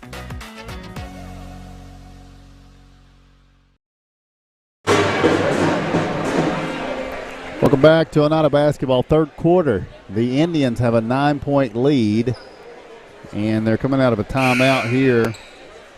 Coalfield's going to have a couple of technical free throws. Braden Burgess. And quick question, Tim. I don't know the answer. I know we're going to shoot 2 shots on the technical, but that puts us in the Coalfield in the 1-and-1 bonus. Will they receive a third shot? You would think. Burgess' first free throw is no good. So that would have happened when we had 16 fouls. The technical came. And I just got my answer, Kevin. I'm sitting here looking at the referee. He said there will be no 1-and-1 because of the technical. Coalfield will retain possession right here. All right, so Burgess missed both of the free throws. He did. Excuse me. So Coalfield, it stays a 9-point game, and they get it in to Mullins, working against Lindbergh. A little separator there with the right arm. Now they get it over to Hudson, back to Mullins with 45 seconds to go in the third. Oneida slated to get the ball to start the fourth. Coalfield works with it here. Hudson sees a lane, drives to the baseline. Shot's no good, but he draws a foul. It might be Perry here, or Rector's in the area. It's going to be Perry picking up his second. Blake Hudson will have a pair of free throws now. He's 0 for 2 from the line. And the Jackets will be in the bonus for the rest of the way as the Indians pick up their 18th foul. Free throw from Hudson is good. It's his first point of the game. Makes it an 8-point contest. Here comes Rommel Conlon for Landon Lau. We'll have a second free throw coming up here from Blake Hudson.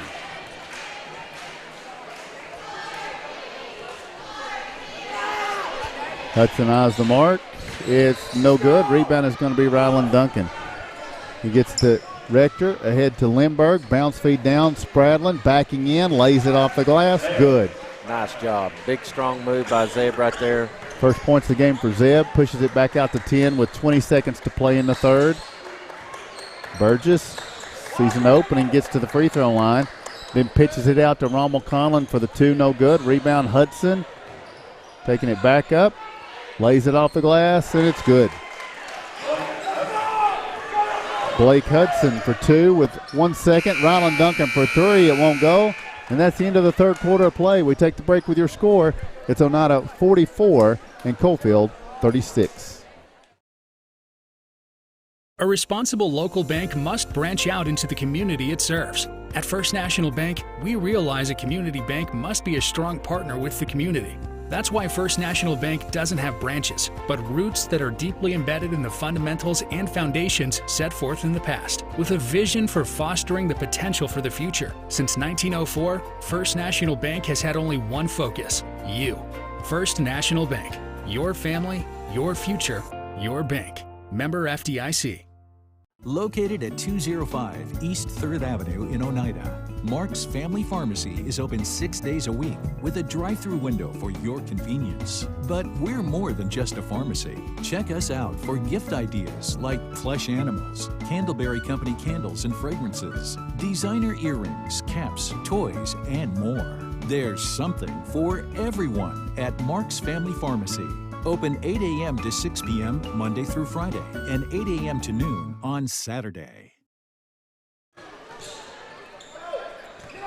Welcome back to Oneida basketball. Fourth and final quarter of action. It's Caden Rector from the right corner. The 3 won't go. Rebound kept alive by Spradlin to Perry.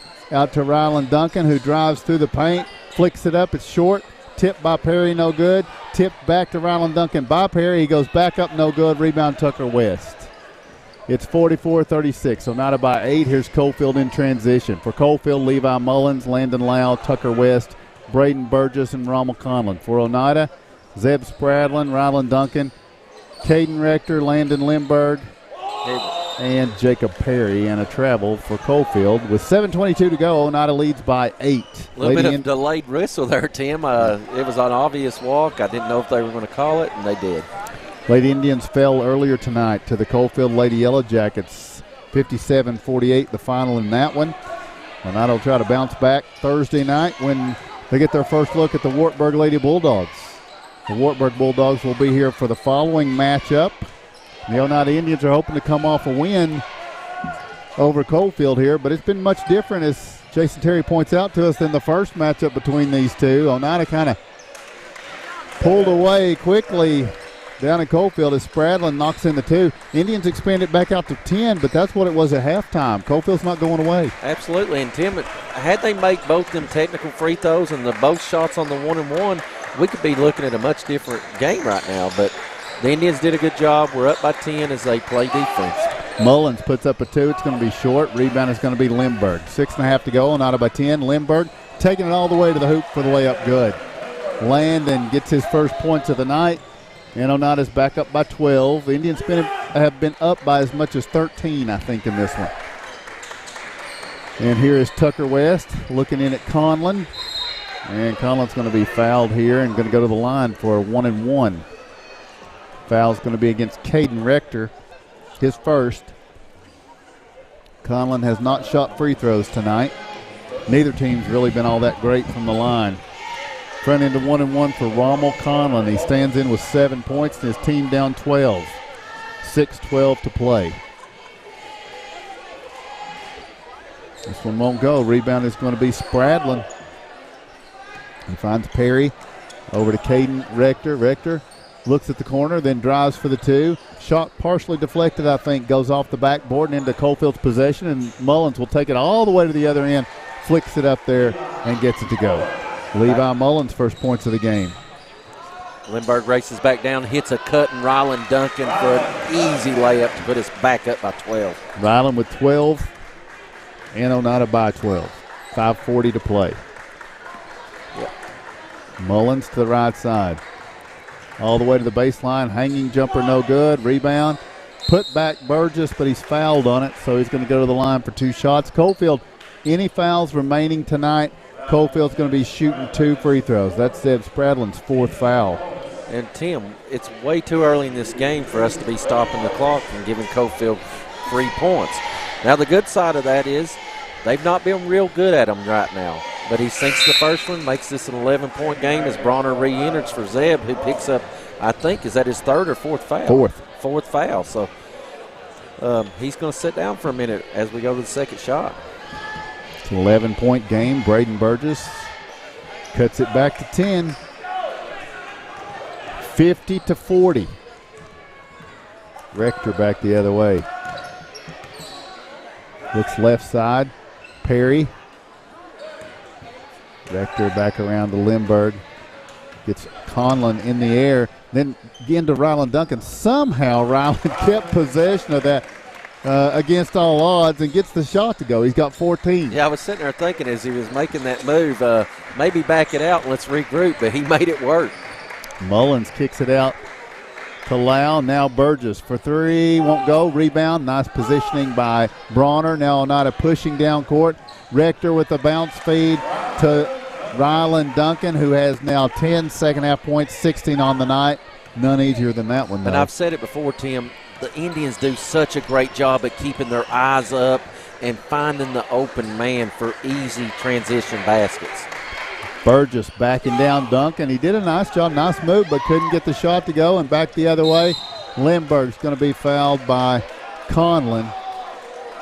That will be Conlon's third. Lindbergh will go to the free throw line for a pair of tosses where he's uncharacteristically 0 for 2 tonight. Oneida by 14 with 4:29 to play. But again, going back to the free throw woes that we're having tonight, it's Coach King's fault. Right. We've established that. Maybe he fixed it in that timeout, but between quarters there, because Landon knocks this one down. Or maybe he turned it over to Coach Shoemaker or something for tonight. Maybe. Brock West will re-enter the game as Ryland Duncan will catch a quick breather. It's 4:29 to go in the fourth quarter. Landon eyes the mark. It's no good. Rebounds Burgess. He gets it to Lau, ahead to Mullins. Mullins hits the trailing Burgess on the floor with it. Tucker West. Lau's going to attack the baseline. Gets all the way under and draws a trio of defenders. Ball's loose. He picks it up, fires it up, no good. Rebound now Rector out of there with it. Racing to the other end. He draws contact from Mullins. Rector will go to the free throw line, and he's going to get up there and set this thing straight. Caden's going to get in there and knock these two free throws down right here. I'm calling it. We can hope. That's Mullins' first foul. He's at the line, eyes the mark. And, Tim, I hate to say, but you've missed that one. Again, let's chalk it up to Coach King. I guess we're just not going to be able to overcome that tonight. Second one won't go. My goodness. Perry out to Caden Rector. Three-pointer won't go, and there's Brock West on the foul. And we'll stop the clock and walk to the other end, and Blake Hudson will have two free throws. He's 1 of 4 from the line. Yeah, once again, though, from the time that ball left the rim to the time that we made the foul, 2 seconds come off the clock. We can't allow that to happen. We can't give them 3 points with the clock not moving. 3:58 to play, and it's a 15-point lead for the Indians. This free throw from Hudson is good. It's now 55-41. I think, Tim, 15 was our largest lead of the night thus far, correct? I believe you're right, yeah. Hudson's second free throw is good, back down to 13.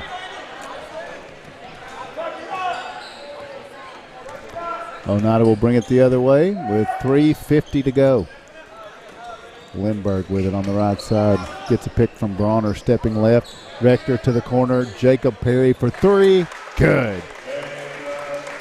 Good offensive set. That's a great little play. We've seen Coach King run a lot this year to Jacob, and he does nothing but what he does every time, and that's put it in the bottom of the net.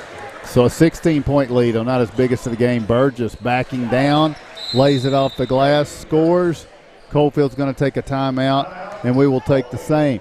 With 3:26 to go, your score, Oneida 58, Coalfield 44.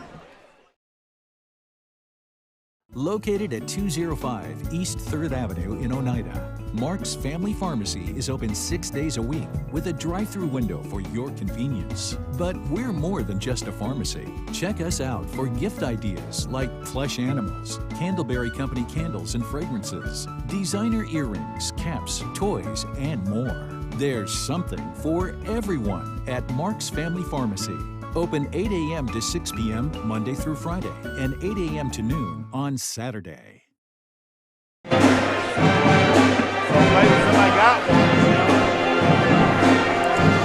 Welcome back to Oneida fourth quarter. The Indians lead by 14 with 3:26 remaining. And out of a Coalfield timeout, one last regroup perhaps for Coach Brad Jones, strategizing with his team that's hung around all second half after digging a hole with 10 points at halftime. Yeah, I don't know how this will end up, Tim, but like we have stated before, much improved team, well game plan. They played their hearts out. We'll see how it turns out. Oneida with the basketball, Caden Rector. It's for Lindbergh. Works off the pick from Bronner. Back to Rector. There's that play again to the corner. Perry doesn't take it this time. He goes back out to Rector for three. It's going to be short. Rebound is going to be Landon Lau. Out ahead to Armstrong. Armstrong over to Mullins, who's going to attack the basket. It rolls off no good. The follow by Armstrong is good, and he's fouled. So that's a good turn of events out of that Coalfield timeout for Coalfield. Hayden Bronner picks up his third foul. And Armstrong will go to the line for a free throw. Try to cut it down to 11 with 3 minutes to play. Yeah, Ryland and Zeb will re-enter for Bronner and Brock West, it looks like. Again, Caden had a nice little look there. It just didn't fall. Coalfield, give them credit, got out front. Got the easy basket and got to the line, which didn't fall. Armstrong with the miss. Now Rector sees an open lane, drives down with a jump stop, lays it off the glass. Nice move by Caden. I don't think he does that a week ago. He does it. You're right. And again, back to Saturday's game, he played so well. And sometimes you just need that one game to jump start you. Landon Lau's jumper from three-point range won't go, and it's going to be out and over to Oneida. It's got to be very heartening for the coaching staff to see, because you knew it was there. It was there the whole time. And again, we keep talking about peaking at the right time, tournament time. I look down this bench here, Coach King's playing 9, 10, 11 players, and that's a good thing. Here's Ryland Duncan in the paint, puts a shot up, no good. Rebound's going to be pulled in by No. And I was corrected on that, by the way. Kevin corrected me. It's not Noe, like the really good dentist in Lake City a few years ago. That's where I got that. The layup from Jacob Perry is good. The last name is No. Spelled the same way. But that was 2 minutes to play. And now Coalfield with the basketball. Try to get it down in there to Armstrong and turn it over. Here comes Bryson Ridge back into the game for the Yellow Jackets. Braden Brown is coming in. It's his first appearance. Shoemaker is coming in for Oneida along with Bretley Privet. With a minute 53 to go. That's the signal. Coalfield's going to go to 3-14 on the season. A hard-fought game here on the road tonight, though. Absolutely. We'll take the win. A win's a win. It puts us at 4-0 in the district, and we'll take it. But much improved Coalfield team. No with the basketball, trying to get it to Zach Armstrong. It's saved inbounds to Privet. Now Privet wheels and drives down, takes it up against Armstrong, and is going to be fouled here by Zach Armstrong. So Bretley Privet. He took it strong to the basket, and although the bucket didn't go in, he's going to the line. First free throw from Privet won't go. He'll have a second opportunity. 62-46 with a minute 38 to play. Privet's second free throw won't go. Rebound is going to be Armstrong. He signals he'll bring it up himself. Armstrong driving to his left. Pitches back out. And now this is going to be no for the two-point jumper. It's good. Zach, no. Yes, he says. Yeah, it's a nice little shot from 15 feet. Rector back the other way. It's going to be Cooper West. As we hit the minute mark here, Rector tried to get it over to Privet and airmailed it on him. A little miscommunication, I think. Yes. They're not on the floor a lot together. No. And it's kind of comical in a way, Tim. We're so used to Coach King hearing him on the sideline yelling, push, go, run, let's move. Now he's like, slow. Let's slow this thing down. Let's get out of here. Let's regroup, and let's get ready for a tough Wartburg game on Thursday night. Again, a lot of credit to the Coalfield Jackets tonight as they battled. Well, I mean, they improved, and they did it on the road. Absolutely. I mean, so. No with the basketball. 45 seconds to play. Armstrong. Driving through, puts it up in the paint. Couldn't get it to fall. Bryson Ridge with the follow. Good. And he's fouled. So Ridge gets the 2 to go. The foul will be against Oneida's Ethan Anderson. And Ridge will go to the free throw line in a 12-point game. Ridge's free throw, good. 62-51. 35 seconds to play. Brock West will bring it into front court. Goes over to Privet. Shoemaker tries to get the bounce feed into Anderson. It's kicked. 26 seconds to go. Now we're going to do a real quick recap, not take a break.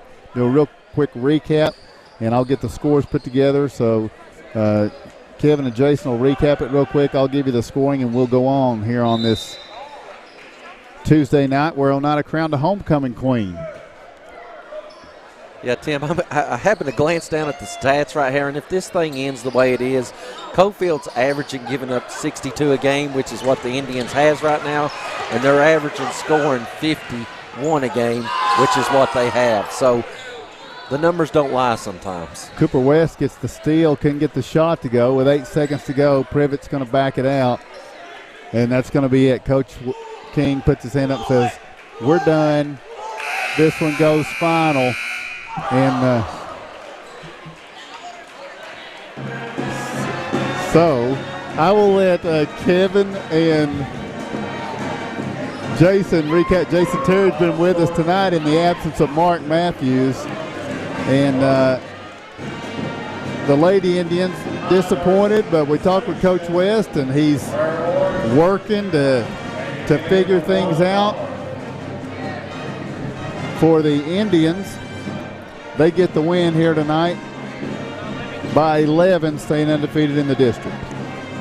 Well, it's a good win for the Indians tonight as they, as you said, remain undefeated. But we're going to get to see Wartburg for the first time this year. It's kind of late because of the snow schedule and stuff, Jason. But Wartburg Oneida, always a great battle, both girls and boys. Absolutely. I've not got a chance to witness either of the Wartburg boys or girls this year. I know the girls are about 500, 2-1 in the district. The guys are very similar. So, like you guys said, in these rivalry games, you can throw the records out the window. It's going to be a hard-fought match. Whoever executes, whoever comes here ready to play is going to go out with the victory. All right, we're going to take a look at our final scoring real quick. First for Coalfield, they were led along the way tonight by Tucker West. He had 15 points, 3 of 7 from the free throw line. Other contributors, Conlon with 7, Burgess with 8, Mullins with 2, Armstrong with 2, Lau with 2, Noel with 4, Hudson with 5, and Ridge with 4. So they got a lot of guys in the scoring tonight. As a team, free throw wise, they were 8 of 20 as they now fall to 3 and 13, 1 and 3 overall. For the Oneida Indians, they were led in scoring tonight by Rylan Duncan with 16 points. Right on his heels, Jacob Perry with 14, 10 by Caden Rector. Other scores, Zeb Spradle with 4, Landon Lindbergh with 3, Hayden Bronner with 9, Sam Bell with 2, Xavier Shoemaker with 2, and the Indians not any better from the free throw line tonight. 5 of 18 on the free throws. Definitely need to work on that, but the Indians improved to 13-6 overall, 4-0 in district play. All right, Jason Terry, enjoyed it. We'll see you again soon. Hey, I appreciate you guys letting me hang out with you for a minute.